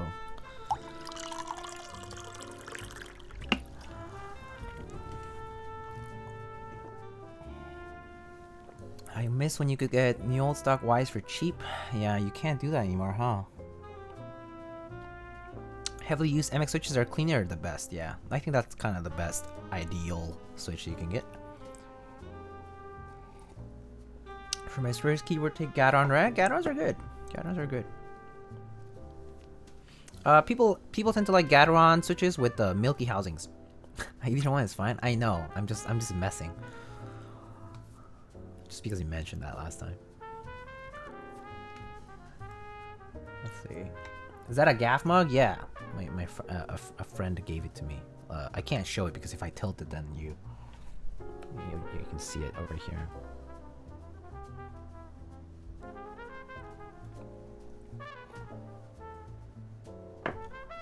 Is that milk? No, it's just water. It's just water. This is water, but the inside is like navy colored, so it's like it looks really dark. Thoughts on Gateron cap switches? There's a few people who got them, so I think you should ask them. I think who got them? Who got Gateron cap switches? There's a few people in the community who got them. Who got Gateron cap switches among the streamers? Shoot, was it Nathan? I think Nathan got some. Nathan got some Gateron cap switches, I think. Any pink build happening or nah? Not soon, not yet. I don't have any pink builds to build. Not soon though. Not yet anyway. Probably gonna be busy. Remember Spoon? Spoon's powerful forces. Anyway. Bought 400 vintage blacks, exactly 164 better than retooled, and the rest are on par or even worse. Yeah. Imagine having money for Nixies. Yeah, Nixies are extremely expensive for what they can offer, so they can be really good or just really, really bad.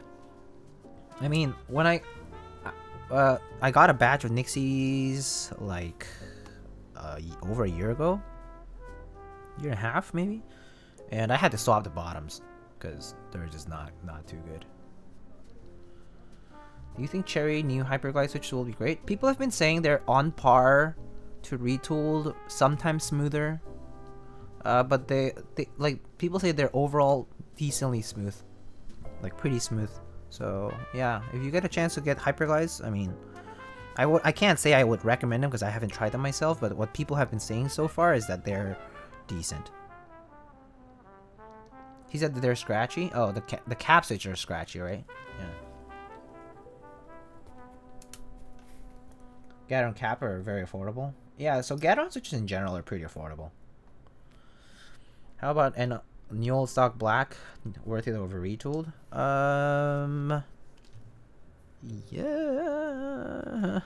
I personally don't feel very strongly about new old stock because new old stock also doesn't guarantee anything.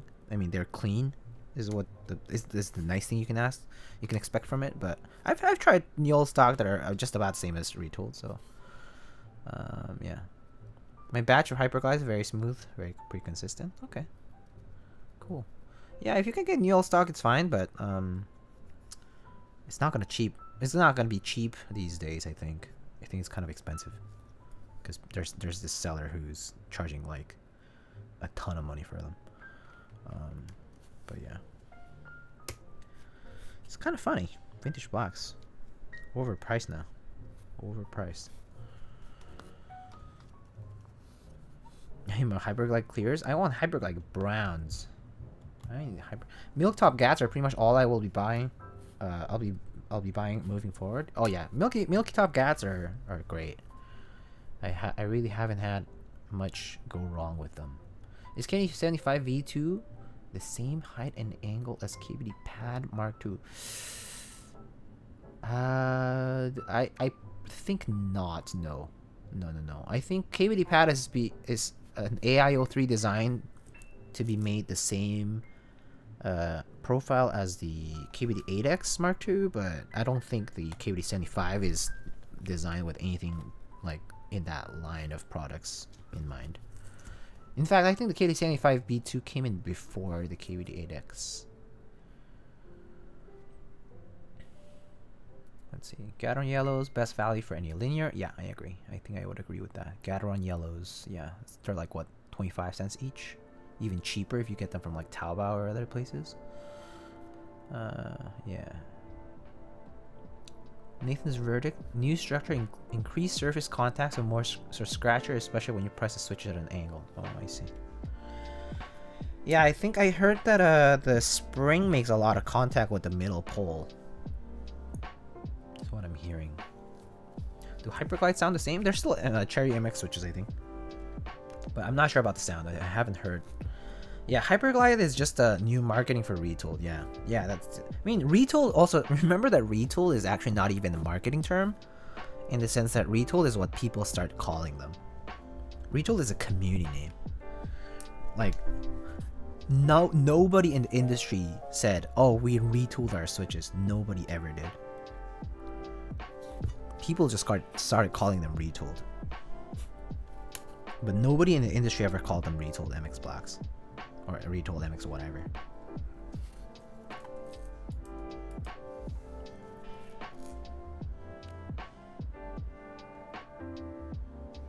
Have you seen people play Genshin? They love gacha. I mean, have you seen people play Fate stuff? Like Grand Order? They love gacha too.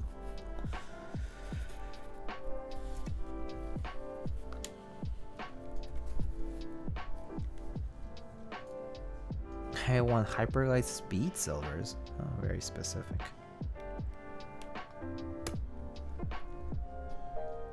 Hyperglide Jailhouse Blues? That's so much work. Gonna buy some Jurok L2, suppose the same as alpacas? Yeah, pretty much. Pirolito, yeah, should be the same. I love gacha balls. I mean, there definitely is excitement in gacha, right? So for those who don't know what gacha is basically like a lottery thing where you like pay to get like a blind bags or like ball or prize. That's basically what it is. Let's see, I'm gonna be doing bottom, or is gonna be, oh, I see, it's the 3 1U keys on the right. Okay.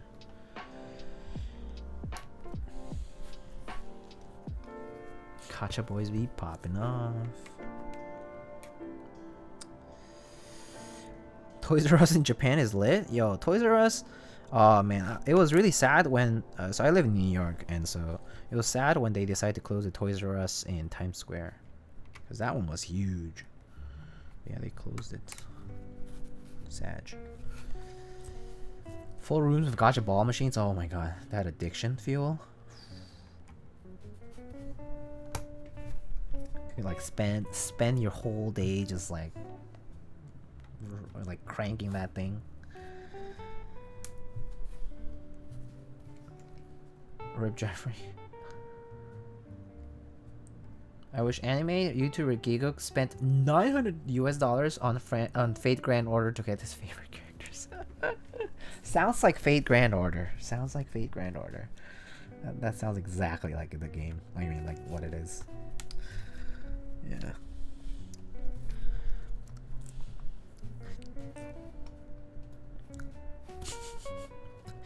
There's some people in the community who are into Fate Grand Order, by the way. Just don't want to approach them randomly. Why do most people prefer tactile switches on a stiffer brass plate and linears on a flexible plate? It actually used to be the opposite a long time ago. People would say tactiles for a soft polycarb or half plate, and linears on a stiff stainless steel or brass plate. That's what they used to say before. And then the trend sort of flipped sometime later for some reason. Like kind of more recent, let's say like in the past 3 years, it kind of flipped.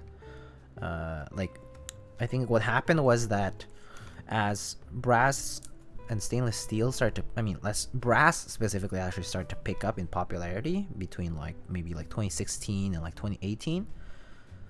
People sort of started like missing the, people started to missing the softness, like the soft feel, and we started reversing back towards half plates, towards softer material plates, and and also like the tactile switches started becoming more and more and more tactile. That basically just we went in the opposite direction after that. Yeah. And now people don't like using tactile switches in like softer plates because they think it's too bouncy or too like there's too much going on. Because like with these extremely tactile switches, if you're bottoming out on like a half plate or something, things just gonna like bend down and up, right? So that's what happens. So yeah, the trend's gonna flip over and over again for sure, as Jack Static just said.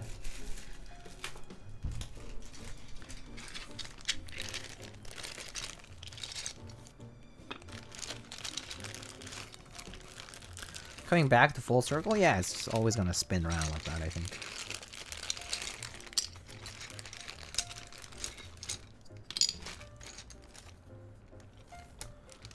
Thanks for the kind explanation, history, no problem. Linears on the brass plate lets you know how smooth the switch really is. That's a fair assessment, yeah. I think, people like linears on both softer and less soft plates, so. Saw YouTubers spending 7,000 for dialogue, where my friend eBay dialogue account for 35. Wow, that's crazy. $7,000.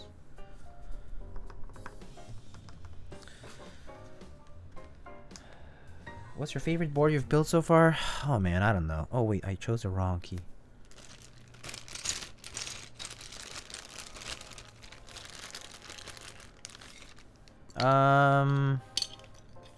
Yeah, I don't know.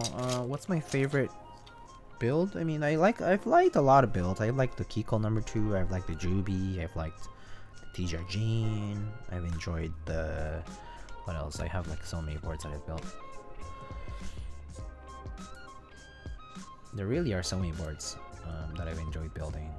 Like I've enjoyed the Equinox. I enjoyed the Zenith, N-Dash. Noah Visuals, welcome with 5 viewers. Thank you so much for the raid. Hello, hello. What else? I enjoyed the Jaguar. The Keycaps 160 is good. Keycaps number 2, revision 1, that was good too. Yeah, lots of good boards out there. The Constellation was also pretty cool to build. I actually wish I had time.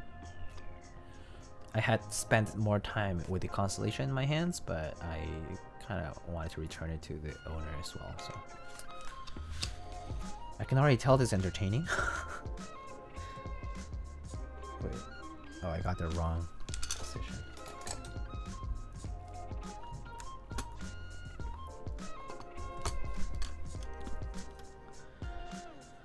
Heine TK1, yeah, Heine TK1 is great too, yeah. I mean, the K has been also pretty nice. The Ogre. Lots of nice boards. I mean, honestly, I think when people ask me what's the best, it's pretty hard to answer. Pretty hard to answer. Some builds have just been fun because of the way they're built, and some builds have been fun because of the way they are, like they feel and sound and stuff. It's just kind of, it all kind of ends up blending with each other eventually. But yeah, welcome, Noah Visuals and friends. If you have any questions, feel free to ask. I am Diego Lightning. I build mechanical keyboards for myself and for other people. Yeah. And if you have any specific questions, we make custom mechanical keyboard building, where we can customize every single part of your setup, from switches to keycaps, the layouts. Yeah.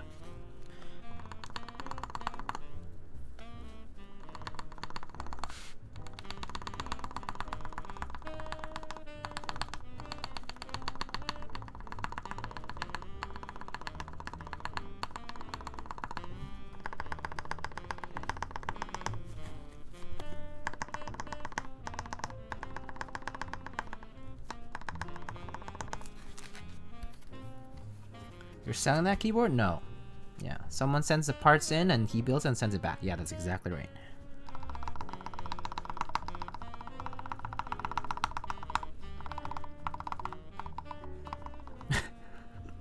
You can ask him, like, what's his favorite lube.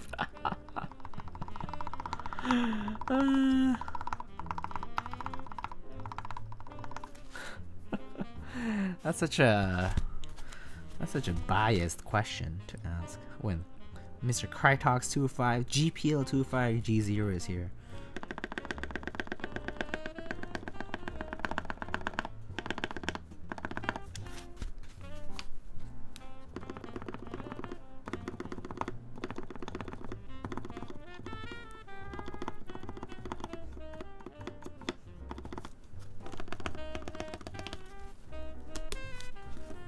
This is early for you? Yeah, it is. It is very early. Just give me the signal. What? Wow, a keyboard streamer that's not a night. Wow, y'all are like really adamant about me not streaming at night being such a surprise. I mean, it is true that I'm streaming at like degen hours all the time. So today is a bit of a rare occasion.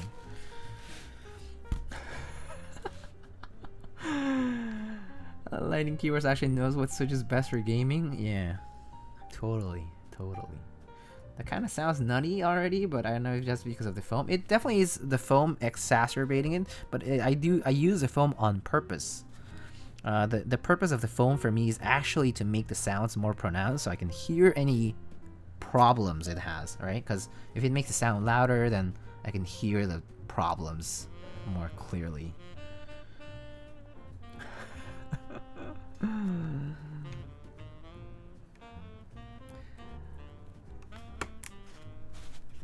Does anyone want ramen? Oh, ramen would be great. What do you think will be the big trend in keyboards for 2021? Oof. Big trend in keyboards for 2021? More TKLs, more 60%, more 65%, and knobs. Oh, no. Oh, let me tell you the trend for 2021. Let me tell you right now. The trend in 2021 is going to be macro columns on the left side. That's probably going to be the new trend for 2021. Yep. Macro columns on the left side and blocked corners for sure because of the Q released files. Yep, lots of blocked corners.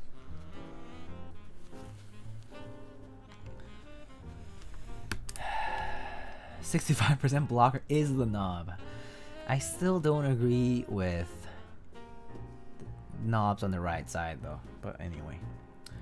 And Crytox GPL205, I actually really like Tribosys 3204 for switches, but I like my preference for lube for stabs is 205 grade 0 for sure. I think keycaps give the faster response time since they're taller to your fingers, making your fingers travel less. This is not false though. They are pretty tall and they do make your switches sort of feel lighter. So they like when you press on them, it's just like whoop, it already bottomed out.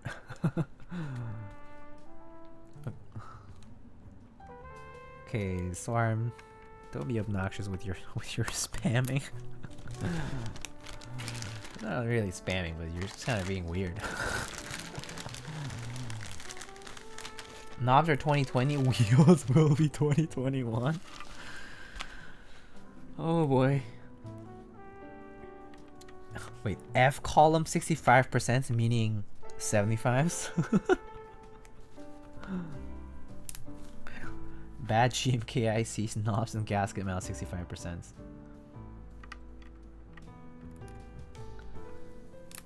I like the left macro idea. I mean, the left macro idea is not an old concept.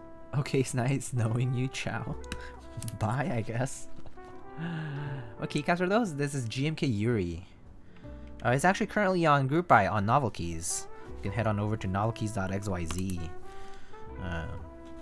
It's currently on group buy until the middle of this month, I think. I think the 14th, that's when it ends.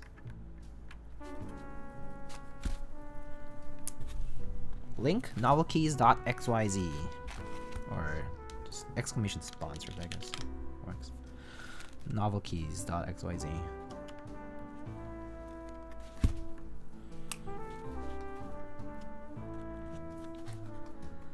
Can't wait for gasket keycaps on 2021.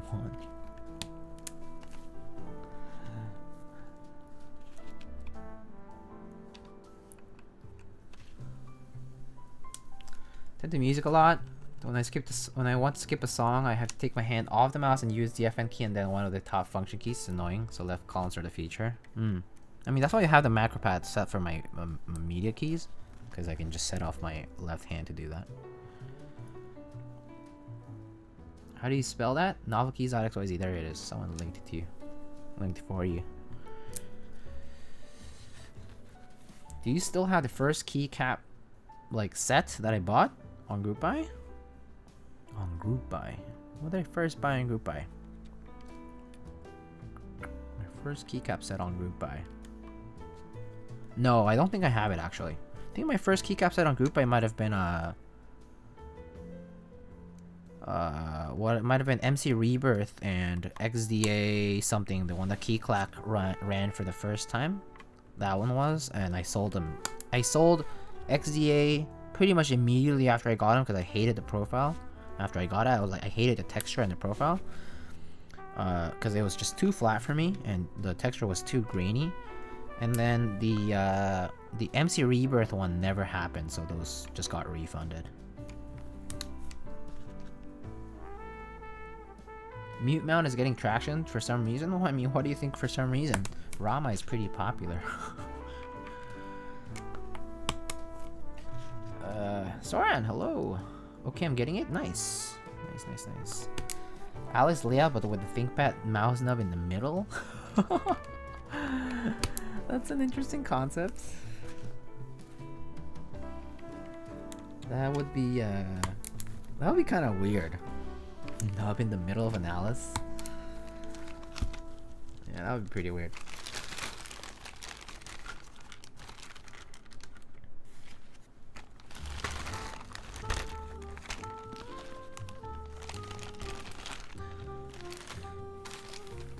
Are those blue switches? No, these are called Tealios.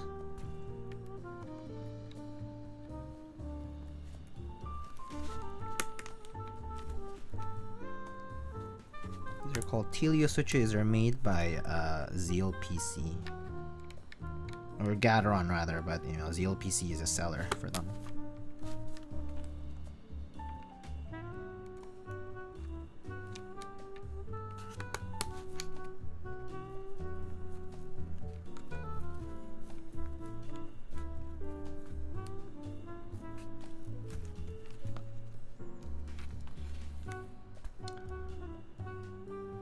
Are we the one used the right of spacebar today? Yeah, it's been a while since I've done this layout, actually. Sag. Do you find the Alice layout comfortable? Yeah, I do. I do actually like the layout for Alice. So Alice layout is actually pretty comfy because I'm used to 60%. And Alice layout basically is a 60%, but with the ergo tilt. Q is quite hyped despite its stiff typing experience. Yeah, that's true. Something about top right blockers that get people riled up. I'll tell you what, Arasu, like the reason Q is popular is because of the 910. If the TGR 910 had not been as popular, the Q would not be either.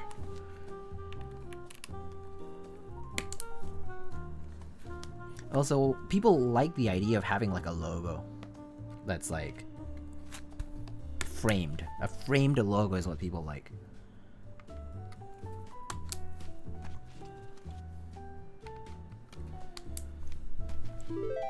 Hey, BTZ, thank you so much for the tier 1. 910 popularized the logo fad? Yeah, for sure. Yeah.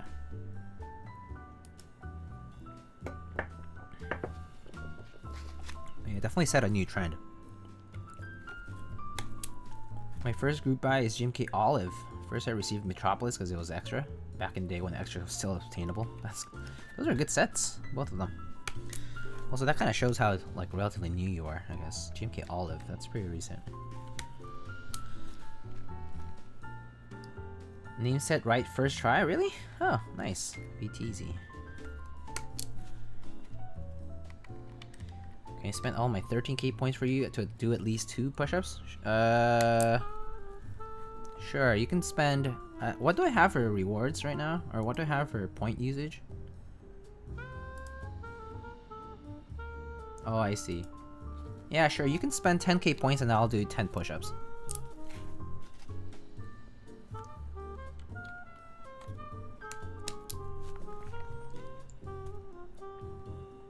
I low-key hate top right blocker in 65. Bugged me so much on my 910. Oh, really? I don't mind it. I don't hate it. I don't think it's, like, amazing, but I also don't hate it. The only reason I like 910 is actually because of the polycarb 910. The polycarb 910 is the one that made me like 910. Like the board. Order my first coiled cable. Hey, congrats.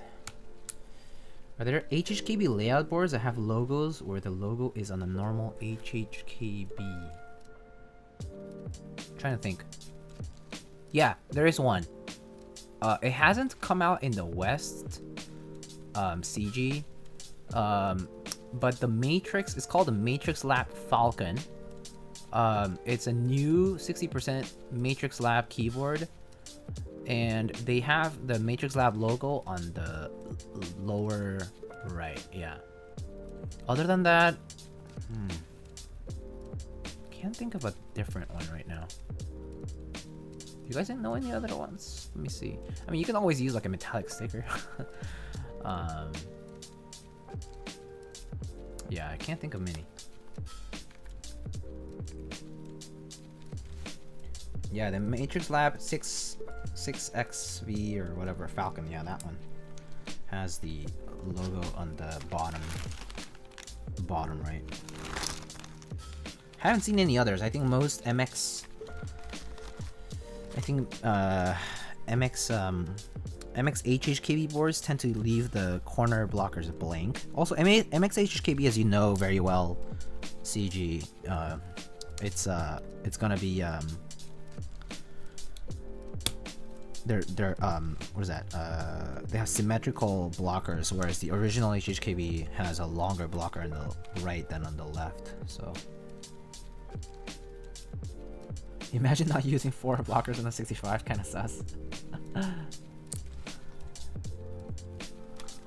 I just wish I had a good board in Alice like that. Wait, Zerp, so like what are you trying to get? Like an Alice or like a different one? Is UT working on any new projects? He probably already is working on new projects, yeah. He's always working on something, but he's also busy with like his coffee making thing. he's probably busier with coffee than keyboards now. He's like sort of like not super active. He's also kind of busy trying to like finish up JNV2 CE, so I wouldn't really bother him. Just let him finish. Remember buying Olive during KeyCon, huh?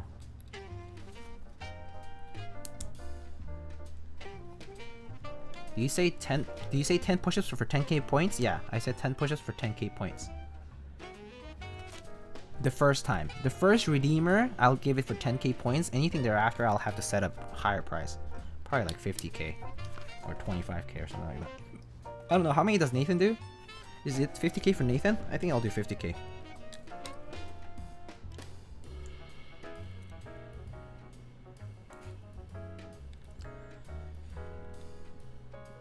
I'm just curious if you prefer using the plate foam with the Maja. It seems too muted It seemed to mute almost all the sound of that bad boy. So I used the... Oh, crap. I used the plate foam. But that was because I was asked to use the plate foam, so I can't... Push-ups? Alright. 9 push-ups? Alright, I'll do 9 push-ups. Wait, JD has to do 1? Alright, JD does 1. Alright, I'll do it in a second. John T's 1 as well. T-shirt set a lot of trends. Top right logo, polycarb. Yeah, T-shirts definitely... I mean, the Alice layout is the biggest trend that T-shirt set, probably. As far as that stuff. I wonder how many T-shirt owners actually know what the meaning of T-shirt is. Is there really a meaning to T-shirt? I didn't even know there was a meaning to it. I thought it was just meaningless. You know? Oh wait, I forgot about the win key. Alright, he announced 910. The GAV 910 is probably gonna be a small drop, yeah. GAV 910 you can just pretty much think of it as like as small as a private buy.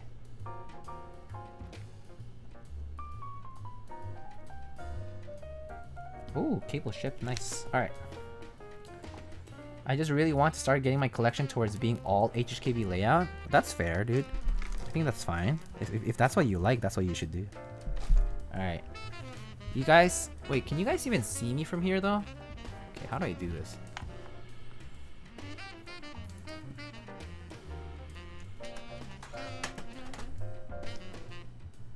Is that better? Alright. I think that's better.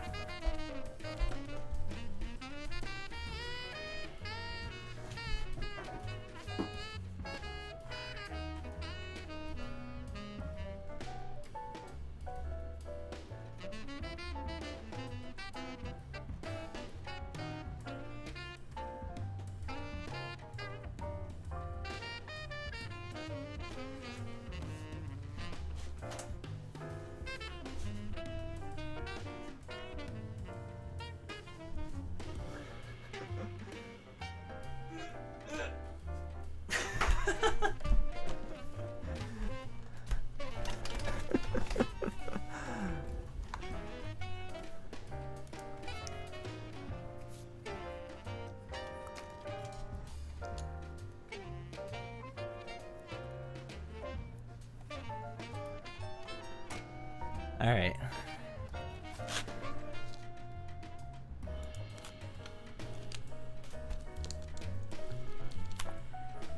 Teacher means a lot to Yutzi. I'm sure teacher means a lot to Yutzi, but I don't think he has said anything about what it means to other people, I think. I've asked him before and he didn't really say anything. Anything specific.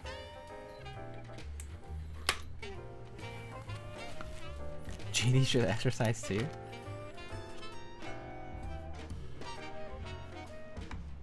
Calves though? What do you mean my calves? My calves are okay.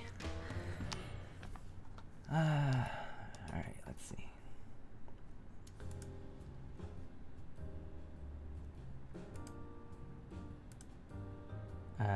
Hate. I said I hate 65 because there's no symmetry. And I have 365%. Nice.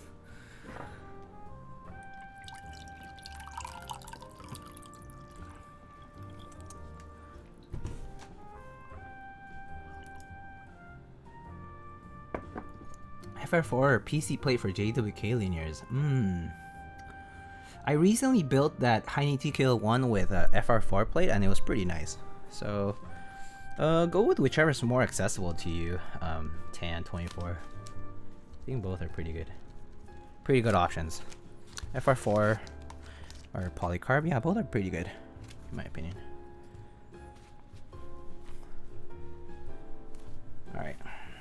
Most keywords are staggered already, so they are never symmetric. Yeah, this is very true as well.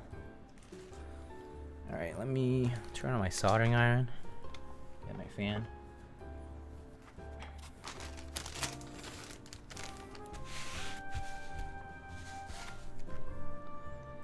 Diego, does the Fave software work on Mac OS? Ooh, that's a good question. I can check, but I have a feeling it might not. I actually don't know. I actually do wonder how the people who have Mac OS have been working on that. If it doesn't, then I'm doomed. Uh-oh. Can you just ask a friend? Can you just borrow a friend's computer? Or like a family member or somebody's? I mean, I'm sure you're not the only person who has a computer, right? Let me see, client. Yeah, it looks like it's Windows only. Windows 10 is basically free. Okay, COVID lockdown. I mean, I'm actually not sure. Is it compatible with anything else? Phone a friend. Yeah, I gotta ask for that chance. Maybe.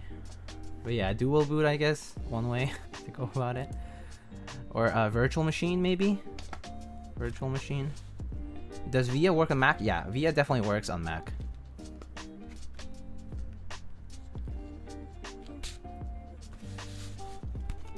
Yeah, a virtual machine would be probably the way to go.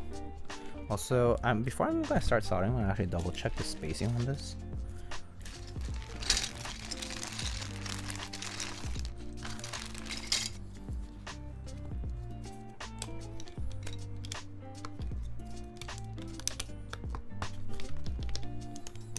Also, was my push-up form okay? Because I feel like sometimes I'm like, a bit critical.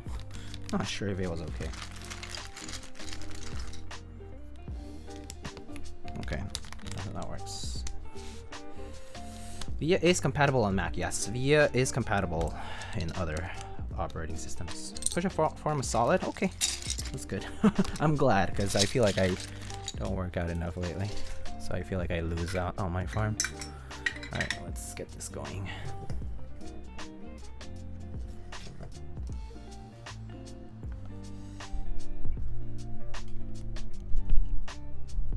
So I built my KBD75, but I have a problem with VIA and the lighting. Can I only configure the lighting on QMK? Oh yeah, so I actually noticed that too, Max Head. I'll actually try to walk it through so that you can see what I do. And I think you'll be able to control the lighting. Sounds good? The Octagon V1 is tray mount, right? Yeah, it's tray mount. Yeah, the V1 is tray mount, similar to the Duck Eagle or the Duck Viper V1. They were like tray mount.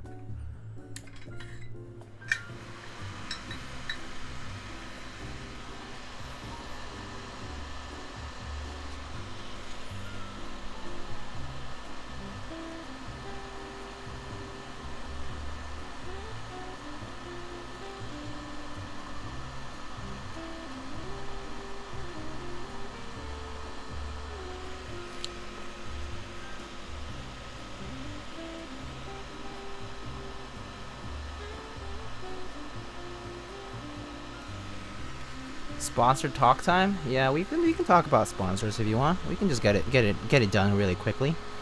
So let's hit exclamation sponsors. If somebody can, actually, I'll just do it. So over there we have all the links for the sponsors that support Lightning keyboards directly, and they're also vendors in the community of keyboards. So you can get started first with Canon Keys. So you can head on over to canonkeys.com. with the link over there, the affiliate link, to support my stream. And right now on Canon Keys, there's a variety of products for sale. There's carrying cases, there are mauve linears, there are lilac linears, there's lube, there's a few other things. And for group buy right now, we have GMK Pink on Navy, which is a monochrome sort of set. So a monochrome meaning that it's actually just two colors. It's going to be a base navy color with pink legends. So CG, actually this might be right up your alley, because you said you liked those two-tone sets like that. Yeah, so GMK Pink on Navy currently on group buy until the end of the month. So do check out Tribosys 3204, full nylon Duroc linears, and new run of aluminum Obliterate 75 soon too. There we go. Leaks. Thank you so much, Mr. Upas. Mr. Upas is the owner of Canon Keys, and he's joining us today to tell us more about some new products coming soon. And I'm also excited to announce that I might be building a SAT-75 very soon, which is pretty exciting. I thought I never would, but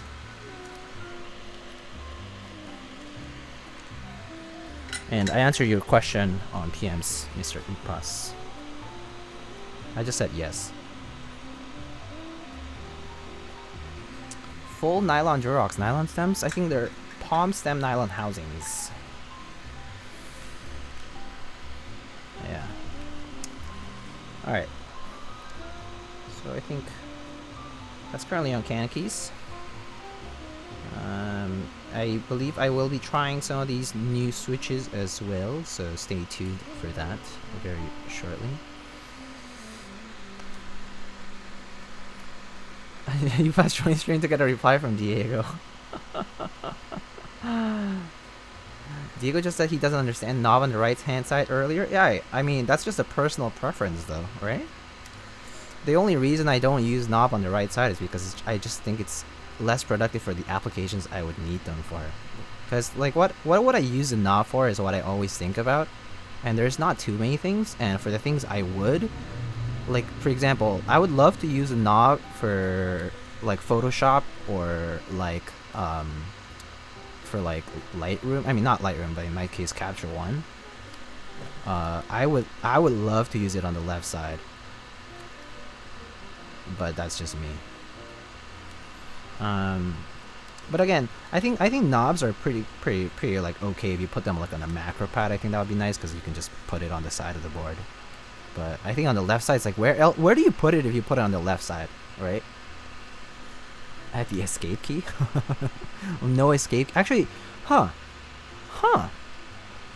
Mr. Upas, why don't you do a left side knob where it's a press rotary encoder where you can just press it for escape and rotate it for knob features? You can make a macro column? Yeah, that's true. That's true. I mean, yeah, I do use my macro pad for things like that too, so yeah, that's all right. But I mean, I'm just saying for the fun of doing a thing that actually rotates like a knob, you know, then you could try something like that. Southpaw Sat 75, huh? Those are interesting ideas too. Yeah, doing a macro column and then putting the rotary encoder at the top or something could work probably pretty well. Yeah. So it's basically inverting the 75% layout, right? Like horizontally on the x-axis. That could work. I mean, well, not fully, but just like the right side and the left side. So having a macro column. Middle knob. Just put it dead center. Just F5? No. Put it in between the G and the H or something. Oh, like the ThinkPad like nub instead of nipple knob. Yeah. You can rotate the nipple. Like just like that small though. It has to be like nipple size.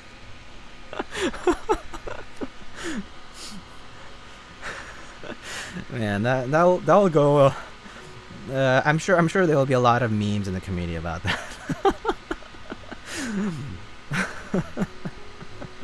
Keyboards usage just got way more sensual. Yeah. Oh man. It's okay, CG. You had CGPN. You had like all this sensual content in your stream the other time, but that was also late in the night, so it was okay, right? No kids up late at night.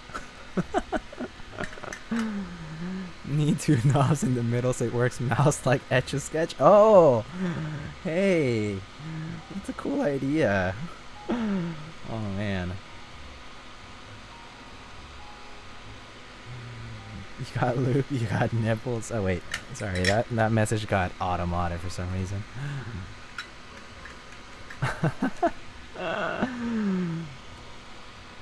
Oh god, that would be hilarious though.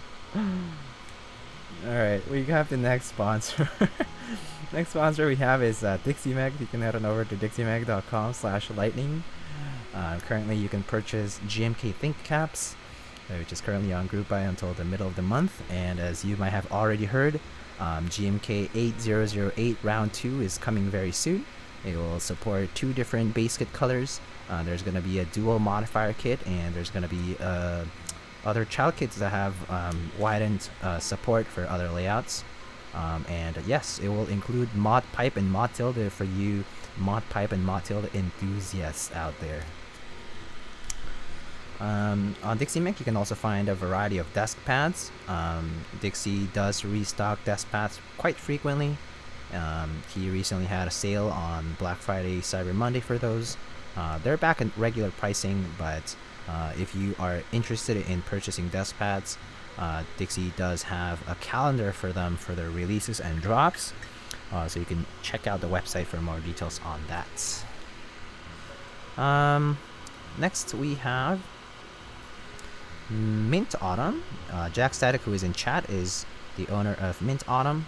He is currently working on injection molding equipment for ultra high molecular weight polyethylene cases, out of which we might see the Rukia design, which initially started as a polycarbonate Alice layout keyboard design. We might start seeing that in the polyethylene form once this injection molding equipment starts forming. And if you want to know more about this project and other Mint Autumn products in the future, do check out mintautumn.com, and they also have a Discord server that you can join for more news and banter about not just keyboards but also books and Dune and coffee and other random things, just a bunch of cool life things that you can talk about. What's in polyethylene? Yeah, the Rukia might come in polyethylene in the future, Mr. Upas. Motto design now incoming.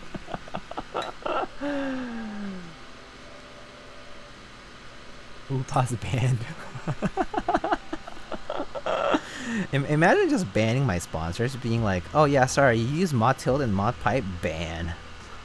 No, just zero regard. Oh god. It's okay. It's okay. This is the way I said it earlier. Just do it like the Ultra R5, where if you as a keycap set designer don't want to put mod pipe and tilde in the base kit, just put them into an extension kit. And if you put it into an extension kit, it kind of serves 2 purposes, right? First of all, the extension kit is supposed to be the extension to a base, meaning that if the base is the alpha stuff, then like, you know, the mod color stuff can go there, and like all the additional layouts can go there too. And so like you'll be supporting the MOQ for that particular extension kit if it has a risk of, let's say, not hitting MOQ. And at the same time, you know, you can like, you know, actually support the keycaps that people might want. So yeah, I mean, I think for what people have been talking about, GMK muted R2, right? For not having mod pipe and mod tilde, like, you know, that's their choice, sure. But if you want to still enable the support for it as a keycap set designer, I think an extension kit with those keycaps is a good way to compromise keycap set support for other layouts and other like aesthetic choices, right? 40s and mod tilde belong together? I'm not sure actually. I think 40s is kind of a mixed bag, right? Because there's a lot of small 40s, or not 40s, but like just like small form factor layout keyboards that might have like very specific keycaps. Sort of like the Manila, let's say, right? Like you have very specific keycaps that only fit like a very specific number of boards, and so maybe those could be like, you know, putting those into a child kit is okay with things like aesthetically different keycap choices. But I think the 40s kit can also be a standalone kit if you really widen the support for like all these small form factor stuff. So it's kind of a compromise. You have to like know how much you can support and how much you probably shouldn't, because it just increases costs kind of indefinitely. So yeah, I think it's a bit of a balance there, and you have to gauge like what your audience is going to be and what your preference is ultimately. It's really the pipe key. No F-row, I can use escape top left. Yeah. Again, aesthetic choices are all personal things to talk about, so yeah. Alright, next up after Mint Autumn we have Novelkeys. You can head on over to novelkeys.xyz. We have some exciting news from Novelkeys, but right now I'm going to just talk about first, you can purchase all in-stock items with a 5% off coupon if you apply Thunder on checkout. Second, the group buys are currently running on Novelkeys are JTK Grision and JTK Royal Alpha, which are ending tomorrow. Tomorrow is the last day of these 2 JTK sets. And so if you're looking for a triple shot JTK set, these might be for you. These are thick cherry profile ABS keycaps, and these are recreations of popular colorways that have been previously done in the GMK set as GMK sets. So yeah, do consider supporting those too. Next up we also have hey Blizzterra, hello, good to see you here. Got fatigued from the Dolge flood a few years back and I haven't bothered with Dolge anything since. I only just looked at Dolge R5 just now. That Hango kit is sick. Wish I had gotten in on it. CG, maybe after Dolge R5 delivers, hit me up. Consider hitting me up. I might have, there's gonna be extras and I might have some extras myself, so yeah, just ask me around then. But that's gonna be a while from now, so not anytime soon. And yeah, so other group buys that are currently running on Novelkeys are going to be GMK Yuri Round 2, as I had mentioned earlier. GMK Yuri Round 2 also has a secondary base kit called GMK Sky Data. Comes in the light blue color that GMK Yuri is in. And so basically it's the full like light blue colored set. So if you're more into like two-tone sets like that, GMK Sky Data might be just for you. It also comes with the Cyrillic kit. There's a Cherry Picker kit. There's a lot of cool kits. Tomberry has a really good eye for color, and I think GMK Yuri is spectacular, as you can see here. I think I really like the set. But yeah. And then we also have GMK Serica Round 2 that opened just today. So GMK Serica Round 2 comes with 2 different base kits. Comes with a core kit that's in Latin only legends, and comes with a core kit that has hiragana legends, sub-legends rather. And we also have a variety of child kits to add additional support.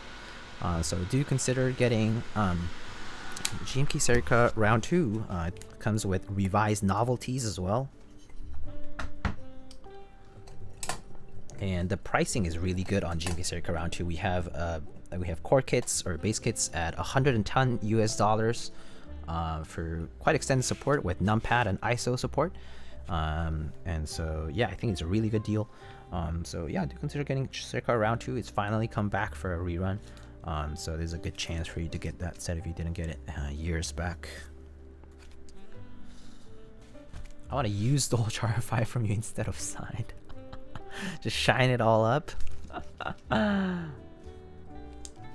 are you doing? I was wondering if the Type Machina TGR is an actual TGR board. It's kind of like a licensed TGR board, you could say. Like it's kind of like the Type Machina Jane is sort of like it was just like allowed to run, but at the same time, people say that UTC sort of didn't really have much of a say in that process, and so it's a bit of a contentious thing to like that's there. But like technically, it was vouched for like years back. Like it was produced. It was stocked. I mean, it was supposed to be stocked on originative like Type Machina store. What are the main differences? There's not many differences. The main difference is going to be that the Type Machina board has Type Machina branding on it. So the weight is this big rectangular weight on the bottom that's just screwed down to the bottom piece, and it has this big Type Machina TGR like combined logo. And the top is the same. It has a Type Machina logo instead of the TGR logo. But the design is essentially TGR Jane CE. Garlic, you sent me to aftermarket? No, I'm telling you, there's gonna be extras in like different vendors. So I think you should check out extras first. Yeah. But anyway, let me test this. Okay, cool. All right, I'm not done with sponsors anyway. On Novelkeys, we also will have the NK65 Olivia edition opening tomorrow. So if you're interested in yet another NK65 version, the Olivia version actually is a bit different. It will come with these rosette switches, these translucent, these like rose or like translucent pink housings with black stems with 63.5 slow springs, 63.5 gram slow springs included, and then there's also a DSS profile, so it's like DSA but sculpted. Keycaps included with the keyboard. So I think the deal is like 200 and I forgot to solder that one. It's like $220 I think for the whole thing. But it comes with a carrying case, comes with a cable. Yeah, it comes with a lot of stuff. So pretty good deal in my opinion. But yeah. Especially the keycap set, because it not only supports the NK65, but it can also support like different bottom row layouts, like in here, for example. Hope in the future that hopefully there will be more affordable TKL kits. Yeah, TKLs are definitely very popular, but also yeah, they're in demand for sure. But affordable kits, yeah, I mean, like people would hope that the KBD8X would be actually stocked more frequently. But I don't think it's been as much lately, but yeah. Let's just double check this guy here. Okay, cool. Oh, so who was it who was asking about the RGB setting? RGB setting guy? Who is RGB setting person? Who is here? Who was it? Someone was asking about the RGB. Is it Max? Max Head? Okay. Max Head, if you're around, RGB setting. So I would probably check your VIA controls. Just go to your second layer, let's say, and you like in the case here, we already have all the RGB keys here. So I would just use those RGB keys. So like I would in my case, the layer 1 is this key here, and you can just turn it off or turn it back on. Like the toggle is going to be turn on, turn off.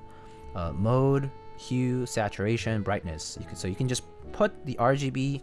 So the RGB lighting keys are here on the QMK lighting box over here, and you have like RGB toggle, mode, hue, saturation, brightness, FX speed, etc. So just program those into a layer, any layer, like whatever layer, and then access that layer and use the keys. I think that's probably the best way for you to do it. Yeah. For some reason, the lighting tab here it doesn't seem to be responsive with the it seems like this tab is currently not responsive, and maybe it's like a like I'm not sure what it is, but I mean it seems like maybe the firmware is outdated or something about the hex file. I don't know. Maybe I should re-flash this, but at the time I think this just works, the FN key. So yeah.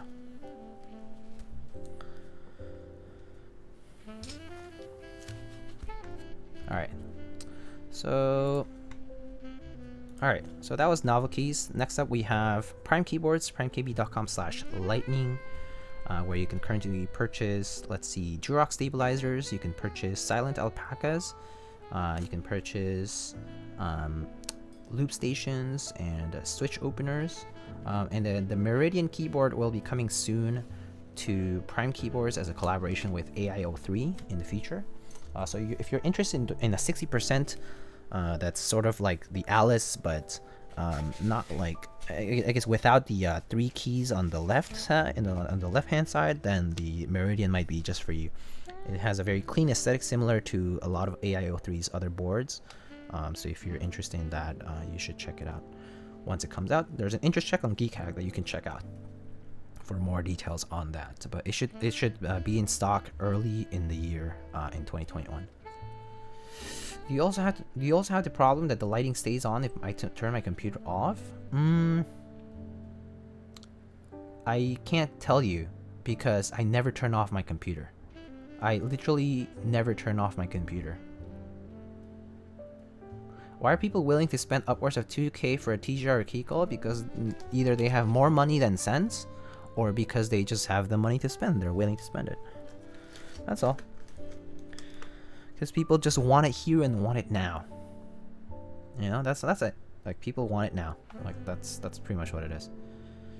Any ETA in your SAT75 build? Not too soon. I don't have it in hand yet. So not too soon.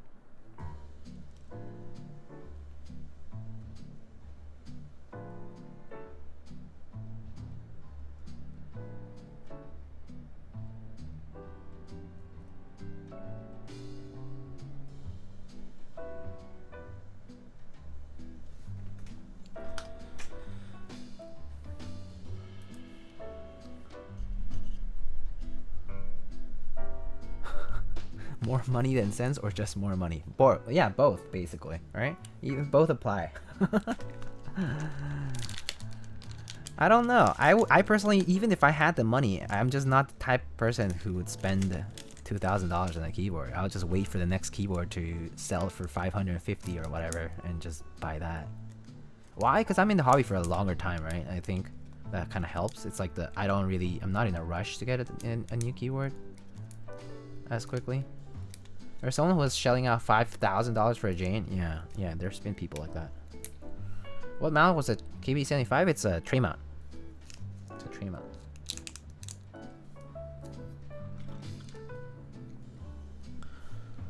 How much do you get your Geon works for? I got it for retail, so how much was that? Like $500, something like that.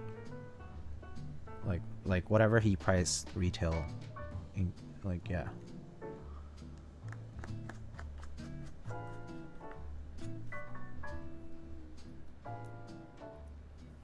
Because I got it from Geon directly, right? So I paid whatever the retail price from him was, plus shipping to the US, which wasn't cheap.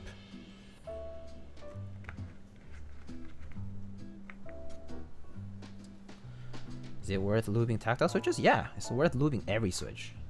Always lube your switches. I mean, in my opinion, because it just makes the experience so much better. I don't know why you would not do it. Maybe if you're too lazy, but I mean, that's your choice.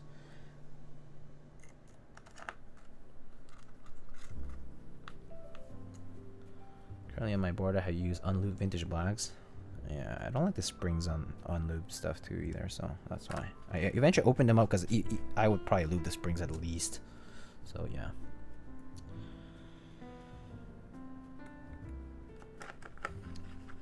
Anyway. And then we have Project Keyboard, who is currently not running anything, but they might have pre-order units for Dolchar 5 or Noir. I think for Dolchar 5 they might have already sold out, but I believe they might have Noir pre-order units later on. But I know that GMK is taking forever to like process orders and stuff, and so I think until that's kind of all done, we won't see Noir coming up on Project Keyboard just yet. And then finally we have Salvin. Go check out salvin.com. Salvin is a Belgian CNC machinist. He is he's a CNC machinist in Belgium, and he does a lot of cool projects with community members. He does a lot of different boards. He's going to be doing the Aurora Input 65. He's going to be doing the Key Cult number 3. Yeah, lots of cool collabs. He also has been doing the Synth V3 collab with Hungerworks Studio. Oh, I forgot about the foam at the bottom, huh? Oops. All right, sorry. I'm gonna undo this. Good thing I noticed, but I'm gonna put the foam in, so below the PCB. He also likes the Bully Clavier. It's okay. A lot of people like the Bully Clavier. That's all right.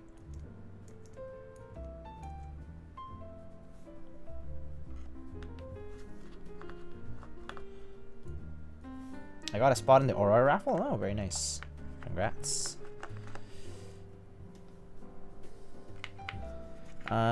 But yeah, check out Salvin's different projects. He also does cool keycaps, cool aluminum keycaps, collaborations with a lot of keyset designers. He's also a proud sponsor of Lightning Keyboards and Apiary Keyboards. Yeah, he just does a lot of cool shit, honestly. Okay, so the problem is, if I put this thing down, I don't get underglow anymore, right? Right? Because, well, actually, can I put the foam under? No, but if I put the foam under, then this doesn't work. Wait, hold up. Because this just sits here, so I need to put the foam between the... So do I just remove the underglow diffuser? What do I do? Do I put this on first and then I put the foam like this? But I guess, oh, I guess there's cutouts for the underglow, so I guess that's fine.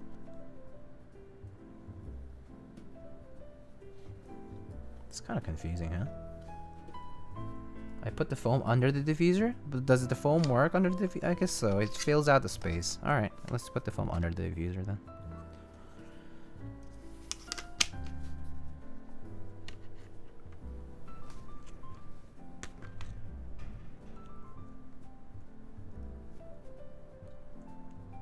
It sort of felt counterintuitive because it's like sitting below. But yeah, it fills out the space. That's good enough. There's cutouts. No? Yeah, that's what I thought too. That's what I thought too. Because look, there's cutouts for the RGB. So the RGB actually still goes through anyway.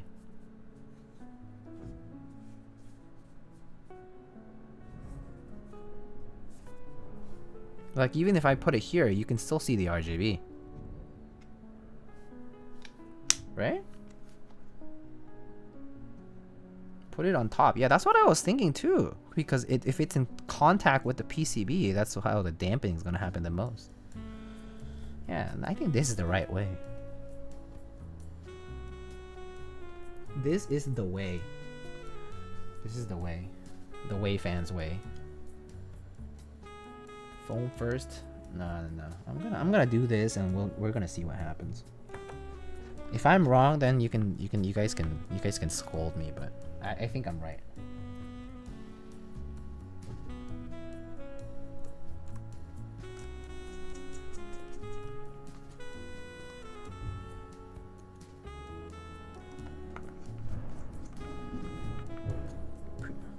Yeah, I think I'm right.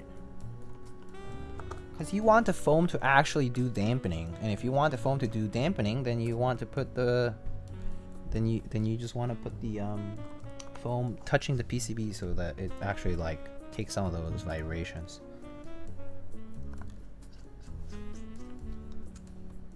Yeah, exactly. The LEDs get diffused because like the source is gonna be not covered, like it's the cutouts are there. So like if I connect this, I'll still see the LEDs. Oh wait, I turned it off. So yeah, see, boom. There you go. Yeah, so it's fine. So I'm not wrong. You got it, Max. You got it. All right.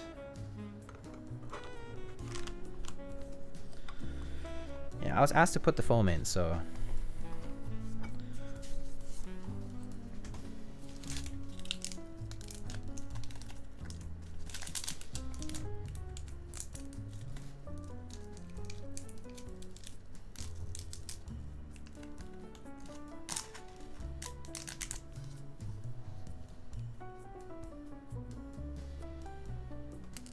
Whoop.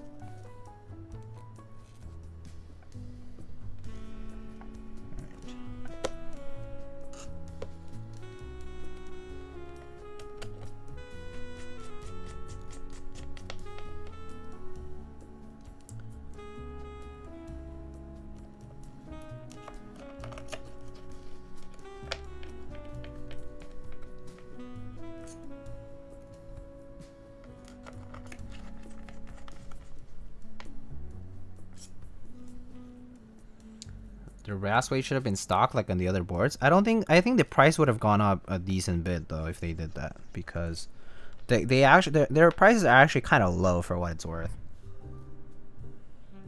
You know what I mean? Like I think it would have been 200 plus if they had done the brass weight too.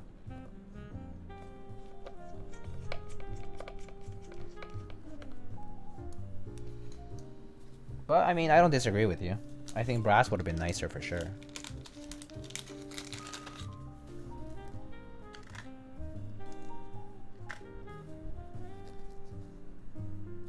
Imagine if somebody made a keyboard that was just brass. It's been done. It's been done before. It's been done plenty of times. Exclusive has done it. Yeah, other people have done it. People have done all brass.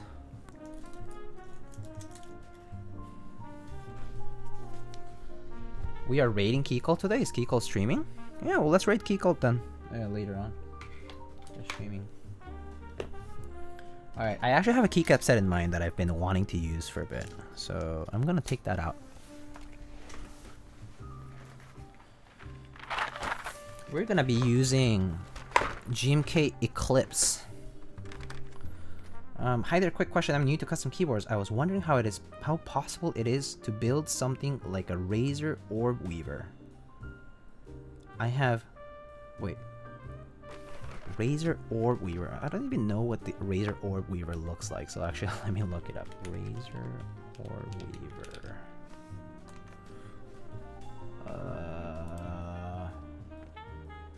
Oh, it's like an ergo board. Okay, so this is what the Razer Orb Weaver looks like. It's like a single hand sort of like macro pad looking thing. There are ergo boards that are like this. So yeah, so hey Mr. Towers, there are boards that are like that. There definitely are. You just definitely need to, it's a lot more niche to look for ergo or like split stuff like this. But if there is a community around it, and so all you would have to do is just kind of like look into it. The Mechkeys servers, if you join the Mechkeys Discord server, like discord.gg/Mechkeys, there is a KB Ergo like channel where a lot of people could probably help you there with like recommendations and whatnot, because there's definitely enthusiasts around this, you know. So this is the set that we're going to be using today. It's called GMK Eclipse, and it's a key set by Tomberry, the same designer as Carbon and Yuri and GMK Toxic. What else? GMK Denim was also by Tomberry. A lot of cool sets by Tomberry. This is one of them. I've been wanting to use it, so we're going to use this today.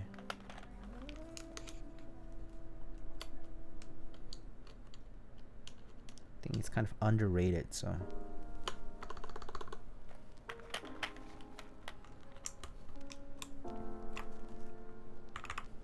Thank you for linking, Crypto Juice.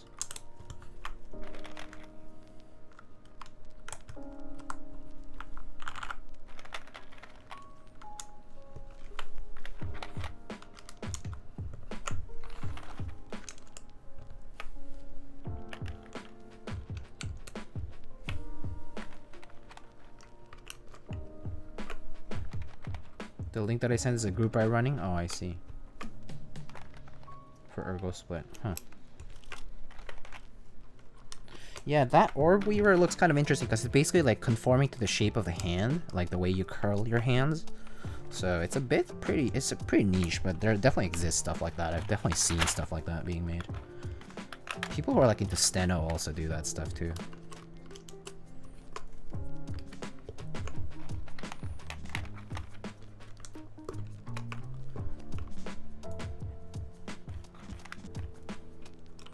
I guess I should do more day streams, huh? There's a lot of people viewing today.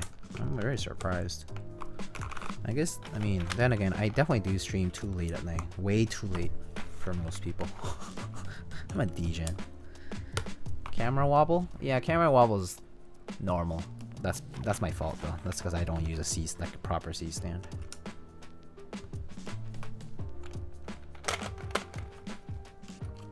Oh wait. Let's use the accent enter. I like the accent enter on this.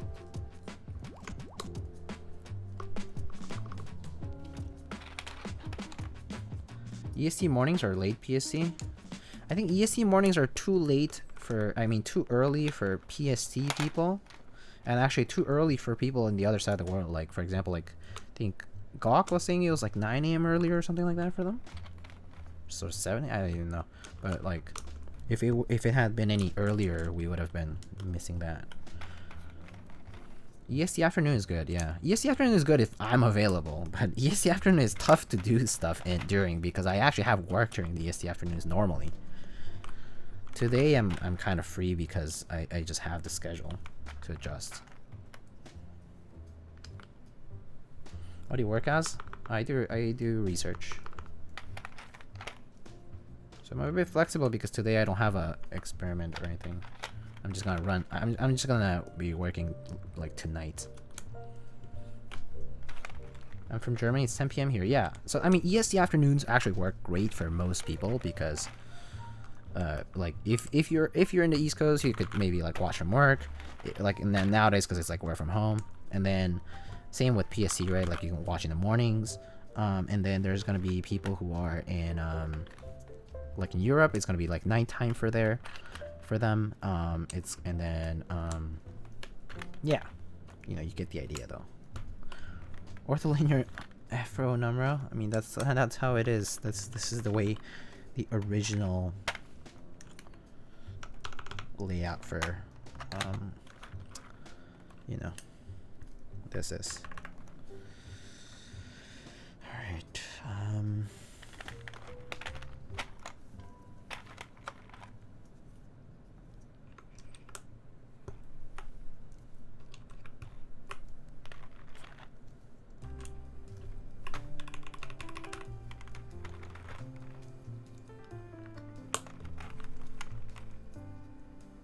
Bro, nice GMK think caps.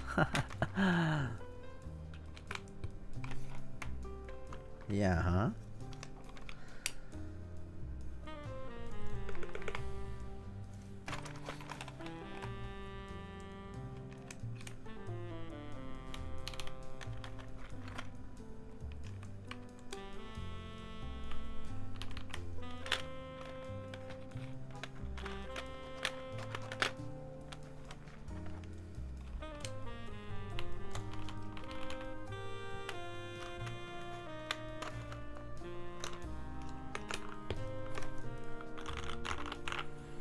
Okay, I picked a few artisans already.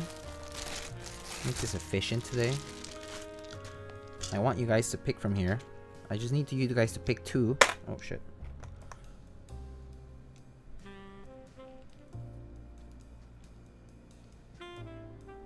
(10:13 a.m. in New Zealand). See, I have some blue artisan caps because I thought blue would fit well. So pick 2. If you have questions about what these are, I can tell you, but after we pick, maybe just maybe actually let me do numbered. So let's do 1, 2, 3, like 4. Hold up, 5, 6, 7, 8. So pick like 1 through 8. Just say numbers. Say numbers.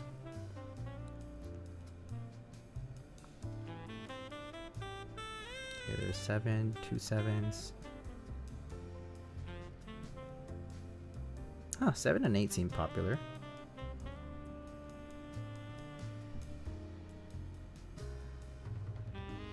Six. I saw a few 6s.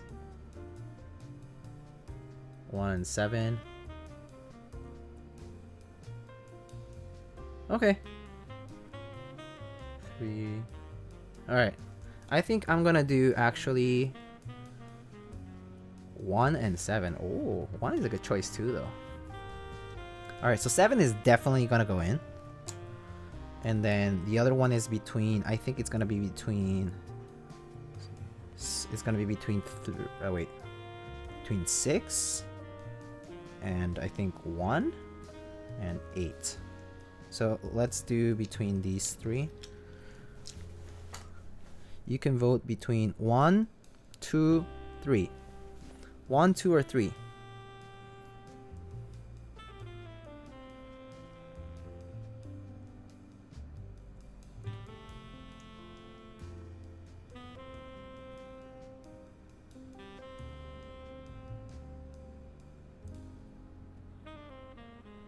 Alright, I think 2 is the winner. Wait, is it? 2, 2, 2. 3, 3, 2, 2. Yeah, I think 2 is the winner. Okay. We're just gonna go with the alpha keycaps then. So these are actually old alpha keycaps for those who don't know. These are both alpha keycaps from back in the day. So this is the Alpha Ape and the Al Bison. So these are pre-Kipora era Alpha Keycaps. For those who don't know, pretty cool, pretty cool.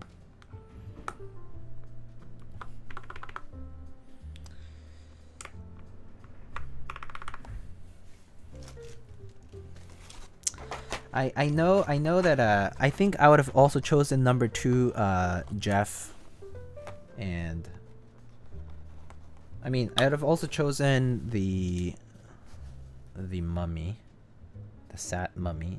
I think this one's really cool too. I think that would have definitely been one of my choices, but it's okay. I'll just put it on the side. You can see, you can marvel its beauty.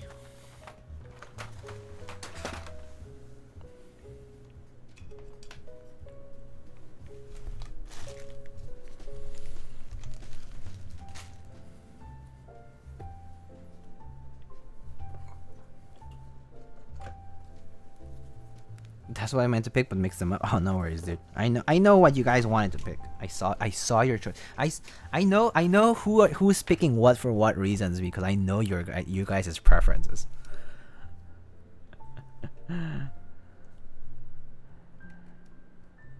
Artisan Noobs with no shade. It's okay. Oh, I think Garlic, you were asking what cable is this? So this cable was made by a friend of mine. It's basically like a fake Limo, pseudo Limo connector. So any like Limo-like connector is gonna be kind of like this, like slim. Yeah. I wonder if there is any keycap set about anime waifus. Yeah, GMK Alter and GMK Frost, which are basically anime waifus.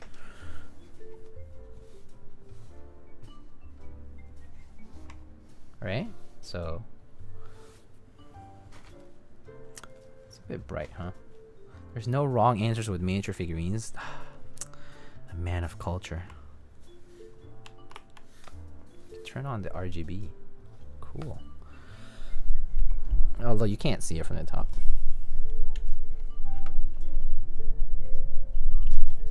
Yeah, GMK Weiss Wolf is also anime waifu set based on Spice and Wolf, which is actually a great show and a great light novel.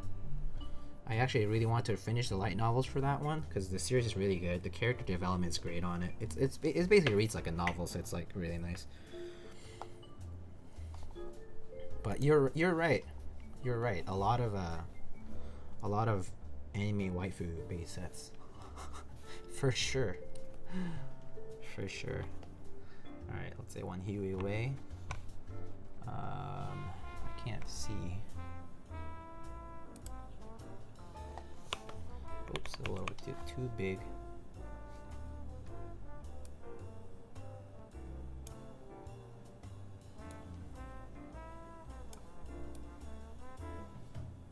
Okay, I think that's good. Waifus for laifu. Oh gosh, you guys.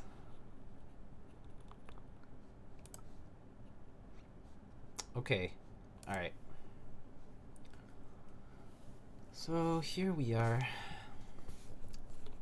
So you can do exclamation build to know what the build is like or about. But basically these are Tealios Lube with 3204 with seal stabs and a brass plate. Oh, I forget that I don't like using caps lock here. Too used to left control in my caps lock position. I always hit it and I'm like, oh, it's caps lock. So I just reprogrammed that. Okay.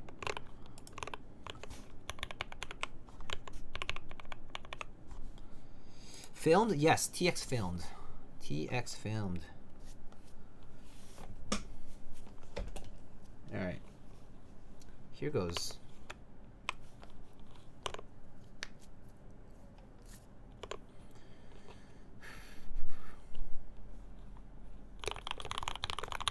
Ah.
19. Oh well. I screwed up there. Choked a few times. Spacebar is nice, not changing. Yeah. The sound is so nice. I love KBD75s. KBD75s are so underrated, but they're so nice to type on. Like, cause it sounds like they have so much hollowness, but it's like just the right amount that they sound really thocky. Like, for some reason, all the KBD75s I built sound really thocky. Is acrylic layer flushed? Yeah, it's flush. It's just because of the it's because of the. Oh, actually, it is sticking out. Maybe I'll unscrew it slightly and push it back a little. But yeah, it's probably a little bit uneven. Yeah, I can do it. I can do that right now. Should be fast. All I need to do is just like loosen it up slightly.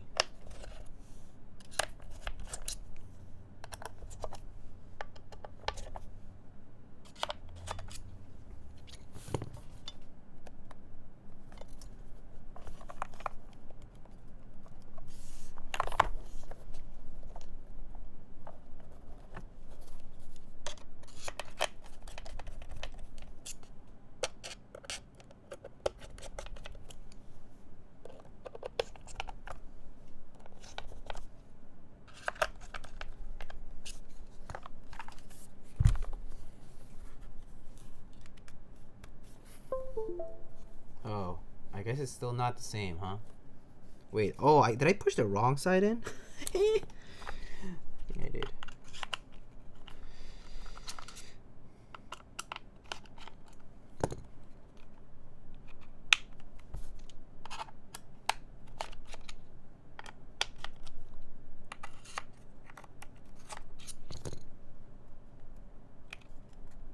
Actually, I do think the diffuser might be slightly bigger on the one side. I'm not sure, actually. I can't tell. It is a little bit uneven, though. It's not perfect, but yeah. I guess you get what you pay for, huh? What are your opinions on Lube Browns? I love Lube MX Browns, man. I love MX Browns. MX Browns are the best. Any MX Brown non-believer like Glarus? No good, no good. Nathan knows. Nathan knows. Nathan Kim approves of MX Browns. Actual Glacier, a very fast typist, approves of MX Browns. A lot of people approve of MX Browns. Maybe you need to be enlightened to approve of MX Browns. Which switches do you just install? These are Tealios. You can do exclamation build to see all the build specs.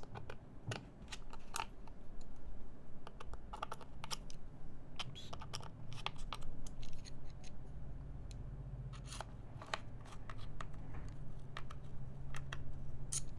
People dislike them because they use them stock. Okay, I think the diffuser is slightly uneven anyway, but whatever. It's fine. It's not a big deal.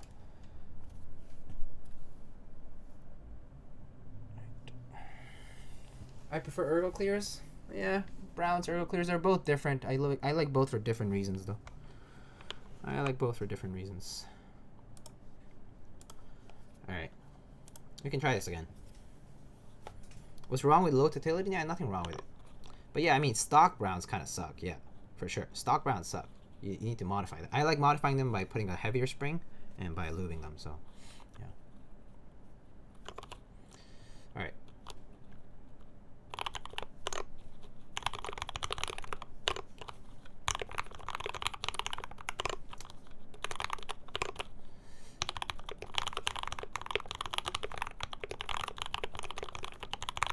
Wait, this window is set like in a different place.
choked again at the end. Oh well, whatever. It's too bad. That's my fault. All right, so these are the mods.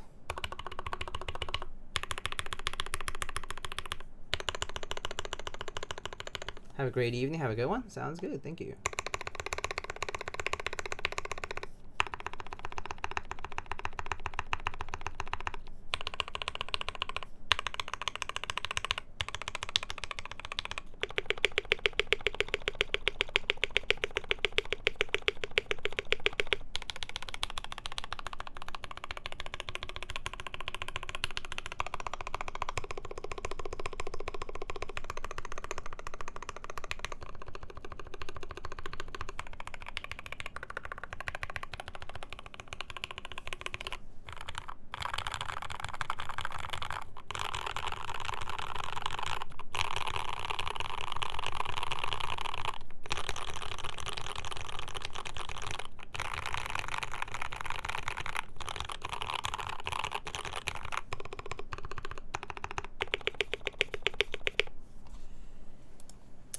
Alright. That's what it be.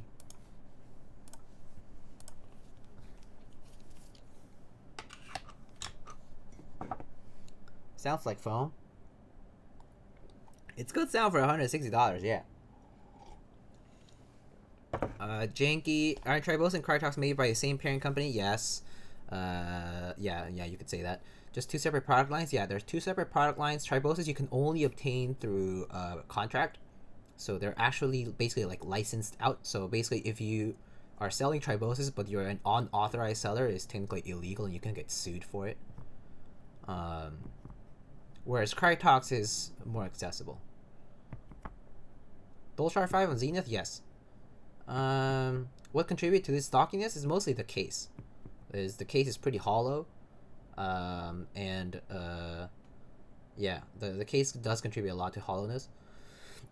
So it's like, yeah, it just has like that sound to it. Overall, the KBD75 just sounds like this. You can look at my other typing tests with KBD75s, and they all have like a hollow sound to them. Yeah. Let's see. Do you ever find out what was up with that wacky backspace sound on the Ori board? Yeah, I actually have the Ori here. I can take it up. Oh wait, but I already packed it up. Never mind. It's already packed up, and also like not just that, but like the keycaps are off. So, but yeah, I fixed it. It was just a very tight tolerances. Nuclear nachos. That's what it was. Do you have a K? Yes, I do have a K. Janky. Changing the Zenith shipping to you? Isn't Zenith a hot swap? Or do you get it solderable? I don't know. Any tips on what, sorry? Lubing the switches? Yeah, it's pretty easy. Well, I can just demonstrate, I guess.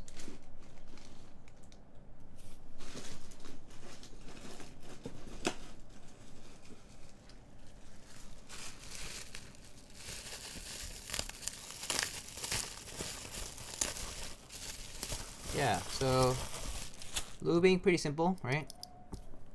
So I mean, I'm not gonna do it right now, but basically I use Zeal stabs for this one. So I just open the switch up, right? You can open it using like tweezers, you can open it using a tool like this. I use this tool just because it's easy for me. So anyway, so you open the switch. It depends on what you lube with, right? What you lube with is very important, because thicker lubes I pretty much only lube just the stem, and thinner lubes I lube the housings as well. But for thicker lubes I don't lube the housing because I just think it's too much work for not much benefit. So for me it's like a waste of time. I lube the springs by just tossing the springs into a tub. So in my case I just have a tub where you can see the grease in there. Grease and hair. You can have, there's like grease in there. I mean, there's basically oil. I just toss the springs in there and put drops of oil. And are those my switches? Yeah, those are. Yeah, those are a few of the extras I had. Well, there's like maybe like 5. Yeah. And then I just toss all these springs into a tub and then put some oil. Like in my case, I use like Victorinox multi-tool oil, or you can use Krytox 105, 104, whatever. And then you just shake it up. You just take them out with tweezers and put them back into your switch. And then for housings, pretty simple. I just open it up, right? If I'm lubing the housing, I just take... Okay, let me take out the typing testing. I take out my brush and... Okay, actually, not this brush. I take out my brush and I just... Like, I take out some lube and as thin as possible, just thinly apply here, right? Like this side, I mean like this thing, and then like this thing, right? Over here, the rails, these are called I call them the rails on the housing, the bottom housing. If it's a linear switch, I do a touch of lube here, like I just like brush and brush. You can see that there's already some lube in there, that's factory lube. But I basically brush slightly here and here. And sometimes if it's just a thin lube I'm using, I sometimes lube around this pole here, like this. Okay, and then you just put the spring on, right? Like you imagine the spring is already lubed. You put the spring on, right? You have your spring there, and then for the stem, it's the same thing. I lube sides, both sides. And I lube this front part here, so I lube this leg. This leg is really important. In tactile switches, basically in tactile switches, you want to avoid anything that has to do with this front legs because it's gonna kill the tactility. If you apply a lube onto these tactiles, like these little legs are like kind of like have that curvy feature, like it's a bump, right? If you lube that thing, you're gonna kill the tactility. Okay. If you lube that thing, you kill the tactility, so you don't want to lube that. I sometimes lube the bottom here if you want to dampen the sound a little more. I don't lube here because it actually causes the stem to like making pop sounds, like popping sounds, because it like creates a vacuum. If you want to reduce the tactility, yeah, you can lube that. Yeah, you can lube it if you want to reduce tactility. I don't like to. If I'm using a tactile switch, I'm gonna keep the tactility. What's the point of reducing the tactility from a tactile switch if I want to use a tactile switch? If I want to reduce the tactility, I just use a different switch that has reduced tactility, right? Like I'll use Ergo Clears or I'll use MX Browns. If I want less tactility, why should I use a Holy Panda? If I want to use a Holy Panda, I don't want to kill the tactility at all. If I want something in the middle, I just don't even bother. It's too much work.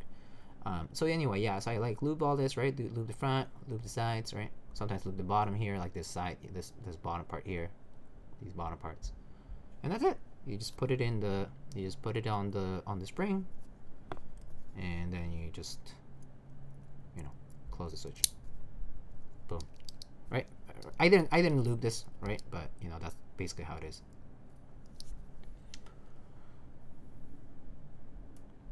All right. So I think that should answer the question, Mr. Towers. Let's see. Quick question: when would you not add foam to case? By default, I don't add foam to cases, and I only add foam. Well, in this case, I added the foam because it was requested. If it's But like if it's for my own board, I only add foam if it has sounds that I don't want, that I think foam will dampen out just by taking up the space inside of the case. So foam is good to do that. Like foam dampens sounds, right? Foam dampens like waves, right? Like sound waves and vibrations. So yes, trial and error in a way, yeah. But by default, I don't use the foam, and if I need it, I put it in.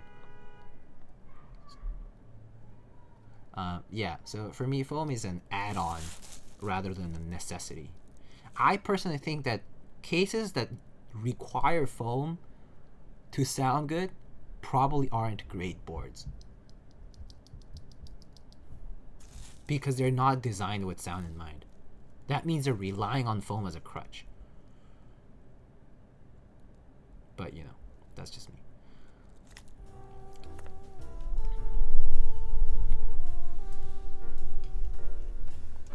I think that some people are really out there buying Razer keyboards for $200 when they could be getting some stocks with KBD75. That's true. They could be getting some nice stocks with KBD75. You just need to make sure you're consistent then, or else the tactility may be reduced at different levels. Yes, that is also correct. What NR Bigfoot just said is pretty much right. Yeah, if you're lubing the front part of the legs of the switch and you don't do it consistently, then you might end up with different levels of tactility per switch. So that can be an issue for sure. I don't know, that 75% layout looks bad to me. I mean, you could do it this way. It looks a little better. I like the 1.5B mods here. Oh, sorry. Okay. I feel the same way about foaming boards, yeah. Consistency in general is key for lubing, yeah. Consistency is probably more key than technique. I mean, technique itself is consistency for that. Anyway. Probably because lube and things might, I think, trigger the auto mod, yeah. It's funny. Actually, well, I guess I'll just keep the light on. Alright, so you can check out the board that we built today. This is the KBD75v2 by KBDfans. Some alpha keycaps and some GMK Eclipse. Looks pretty nice. GMK Eclipse looks really good on the black case. It looks like it'll look pretty good on the gray case as well. So I actually really like this set. I think I think the contrast on this set is really nice, and the pale blue is pretty sweet. Yeah, I like this set actually quite a bit. Now that I'm like looking at it, I like it more.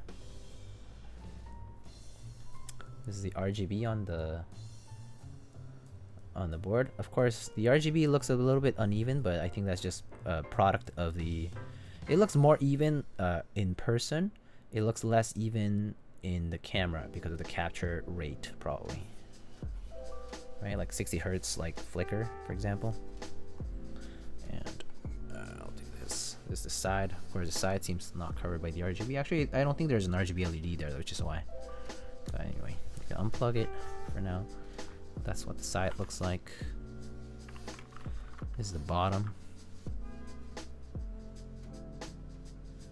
Of course, it's a little dirty, but I can wipe it off.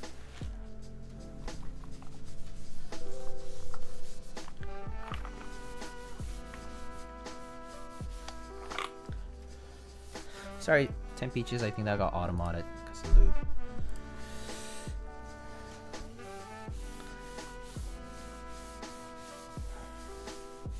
Razer market is pretty on point, and if people don't know about the custom scene or aren't keen on the DIY approach, it's easy to go to. Yeah, that's probably right. I would agree with that. Yeah. How do you like the looks of the Schofield TKL? Is that the TKL by Dixie Mick? I haven't seen all the specific details on it, so I don't have an opinion on it really. But it's an F13 TKL. I prefer regular TKLs over F13 TKLs personally, so that's just what it is.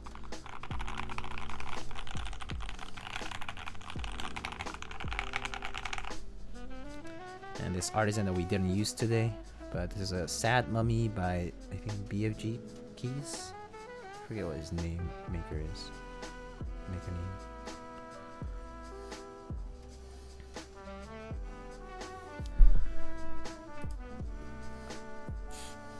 Razer X Babe collab though? I actually haven't seen that. It looks ridiculous. That's sad. Razer. I mean, Razer's always out there doing some wild shit.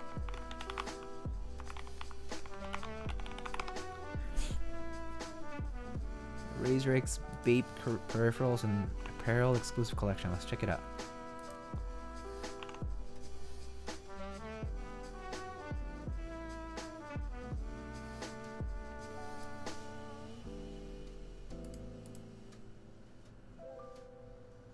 Oh, it drops tomorrow, huh? Jungle wear. Man, that's so edgy, man. Oh god. So loud. So busy. Oh, backpack. Oh my goodness. Ermengard. Sign up. No, don't. I don't want discounts. It's fine. Yeah, whatever. It's too loud for me. I would never wear this. Maybe the white, maybe the black or the white t-shirt, but that's it.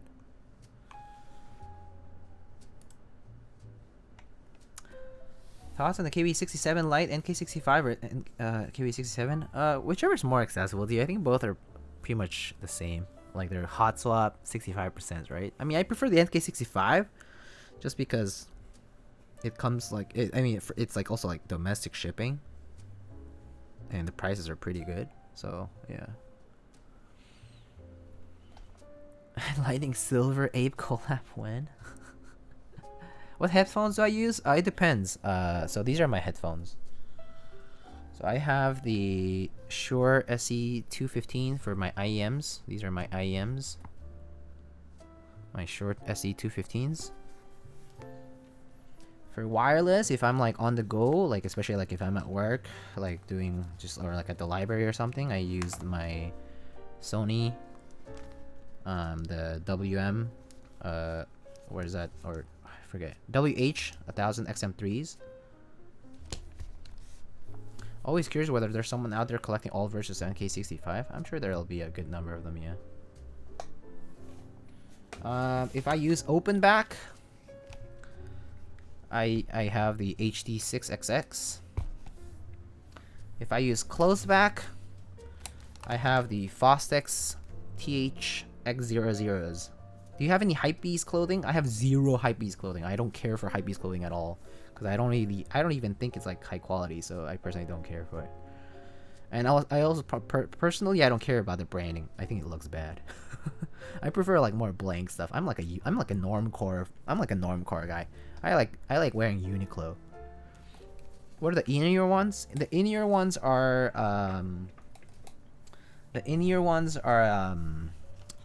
Shure SE215. You can do exclamation earphone, and I think I have a headphones command or earphones command. Earphones or headphones, I think either or should work. Yeah, there we go. Yeah, I have all the. Yeah. Why do audio people have so many headphones? Like, how are you not broke? Well, this is all I have. Like, this is it for me. I bought it once and I stopped there, and this was like years ago. So I got this gear like in 2018, and I haven't bought anything ever since. Diego has Uniqlo anime tees? Yeah, I have a lot of Uniqlo anime stuff. Exclamation telephone number? Oh, you just need to slide into my DMs for that one.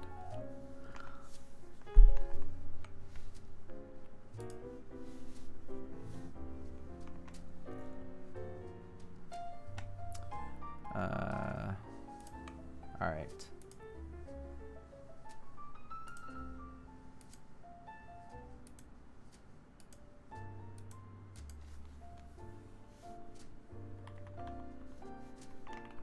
Notice your mat. Where's that from? It's from I bought it from Kono Store when GMK Hero ran.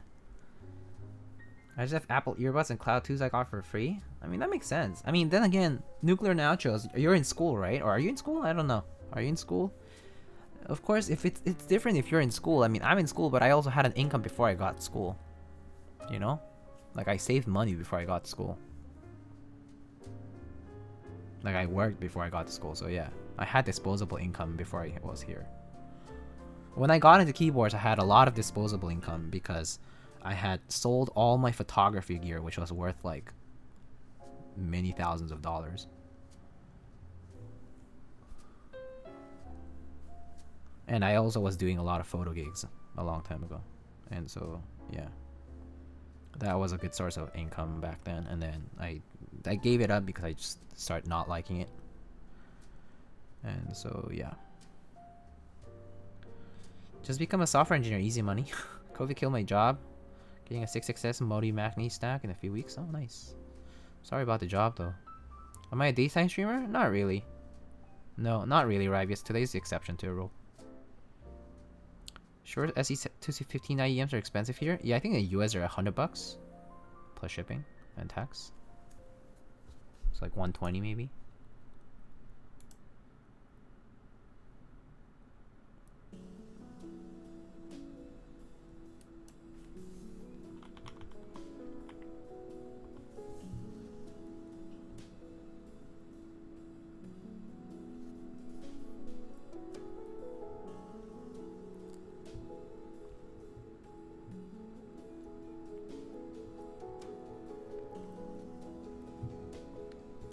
almost the price of MX Master 3. How much is MX Master 3 over there? Or like overall? I mean, I got mine for cheaper because I was on like a rebate.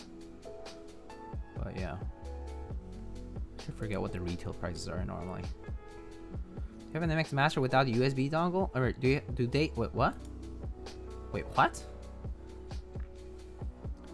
Do they have like the MX Master without the USB dongle? Like the mouse? I mean, you can do Bluetooth. You can do Bluetooth with this. 135 is MX Master 3. Sure, SE. Okay, so 115 is actually not bad, Garlic. The retail price is like 110 or like 100. So they're basically charging you. Actually, I think the price is based because of the import fee. Pretty sure they're charging you the import fee baked into the price. Garlic. So actually, 115 like US dollars for the SE215 is pretty much a retail price. I thought MX Master 3 Bluetooth was kind of spongy, so I had to use dongle. I always use the dongle. I always use the dongle. I never use the Bluetooth just because I don't care for it. I use Bluetooth, so I put the wireless plug in my like desktop, let's say, and if I take this to work and I use my laptop, I use Bluetooth. It's just easier. Yeah. Yeah, it's easy to switch to Bluetooth because you just do the like there's the 1, 2, 3 thing here, right? You can just switch to that and it'll like connect. Super easy. Christmas gift is either a mouse or headphones. I'm saving for G Pro and you ditched? What do you mean I ditched? It's right here. I still use it. Just I like using the MX Master for productivity, and I switch to the G Pro like for gaming. I switched to this for gaming.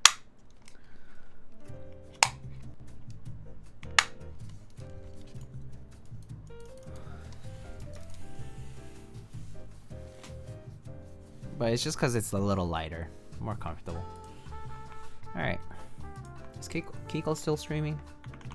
Let's see. I think they might not be though, because they don't stream for too long at a time. It's also like 4:50 p.m. Do I not follow people? I'm pretty sure I do. I think they're done streaming, right? Yeah, they finished. Yeah, that's what I figured. They don't stream for long ever. We can raid Stray Chroma though. She's streaming. G Pro Lite? I don't know. I mean, G Pro Lite? The G Pro Wireless is pretty light. This is pretty light for me. This is light for me. People, I know that mouse enthusiasts get all like personal about their weight and shit, but personally, this is good enough for me. I'm not picky. I don't need a fucking mouse with holes. I really don't care. I play Vine with this. Like, what's the point? Just use your arms, you know? Just use your arms. Like, this is why you have a desk mat, you know? This is why you can, like, I mean, you can just put your sensitivity, like, lower. I mean, yeah, and just, like, move your arm. I don't even feel like the MX Master 3 is too heavy. Yeah, I play with the MX Master 3, too. I honestly don't feel like they're heavy. I personally just got used to them so much that, like, for me, I stopped caring about the weight. I just use my arms. And I play fine, because once you get used to it, it's okay. It's like muscle memory. Any thoughts on smart keyboards? What is a smart keyboard? The keyboard should not be smarter than its user. Huh? What is this?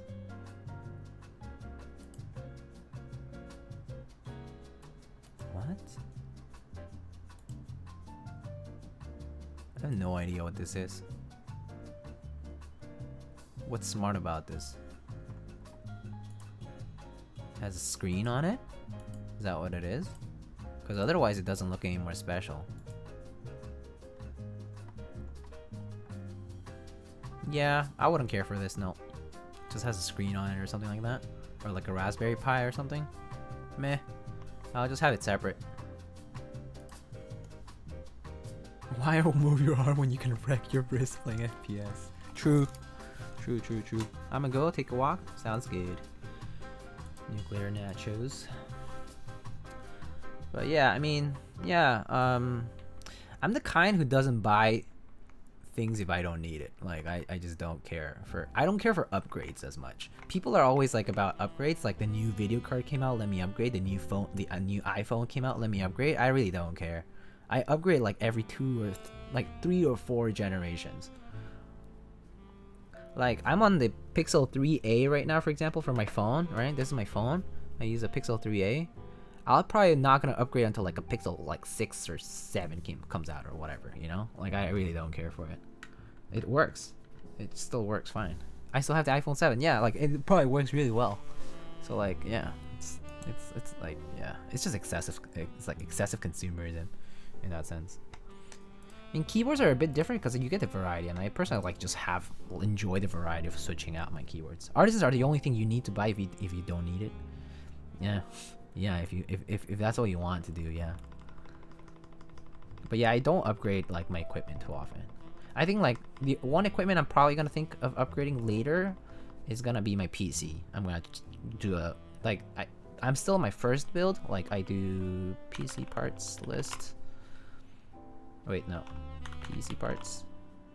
PC, there we go. So that's my PC part list. And like I'm still on like 1070 and stuff. So like I'll upgrade from that stuff later. And I'll probably build like maybe different form factor. I don't know. But I want to build a new PC like maybe like late 2021 or early 2022. Maybe I'll build a new PC. So maybe like a year from now I'll build a new PC. By then the prices of video cards will probably drop. Like I could get a 2080 for cheap. Or maybe a 3070, but I don't know. So yeah. Anyway, that's all I got for today. It's already been like 3.5 hours. That's fast. Time flies.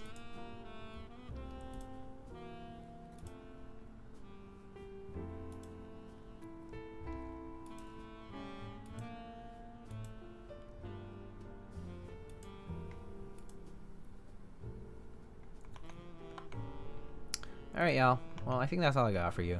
Let's lube. Let's raid Stray Chroma. And let's just say hi. And you can, if you have the raid emote, you can use the raid emote. Let's say, I don't know. I think raid spam is kind of pointless. Why do people do raid spam? It's kind of like, Well, she's doing a Lube stream. If you're curious about modding switches, it's a good way to learn. But yeah, raid spam is really. I'm too lazy to do raid spam. I don't even know what to say. What do you say in raid spam? I have no idea, guys. You guys can come up with my raid spam. Okay. Y'all have a good one. We're gonna raid Stray Chroma now. You can spam whatever you want. Just don't be rude. Be nice.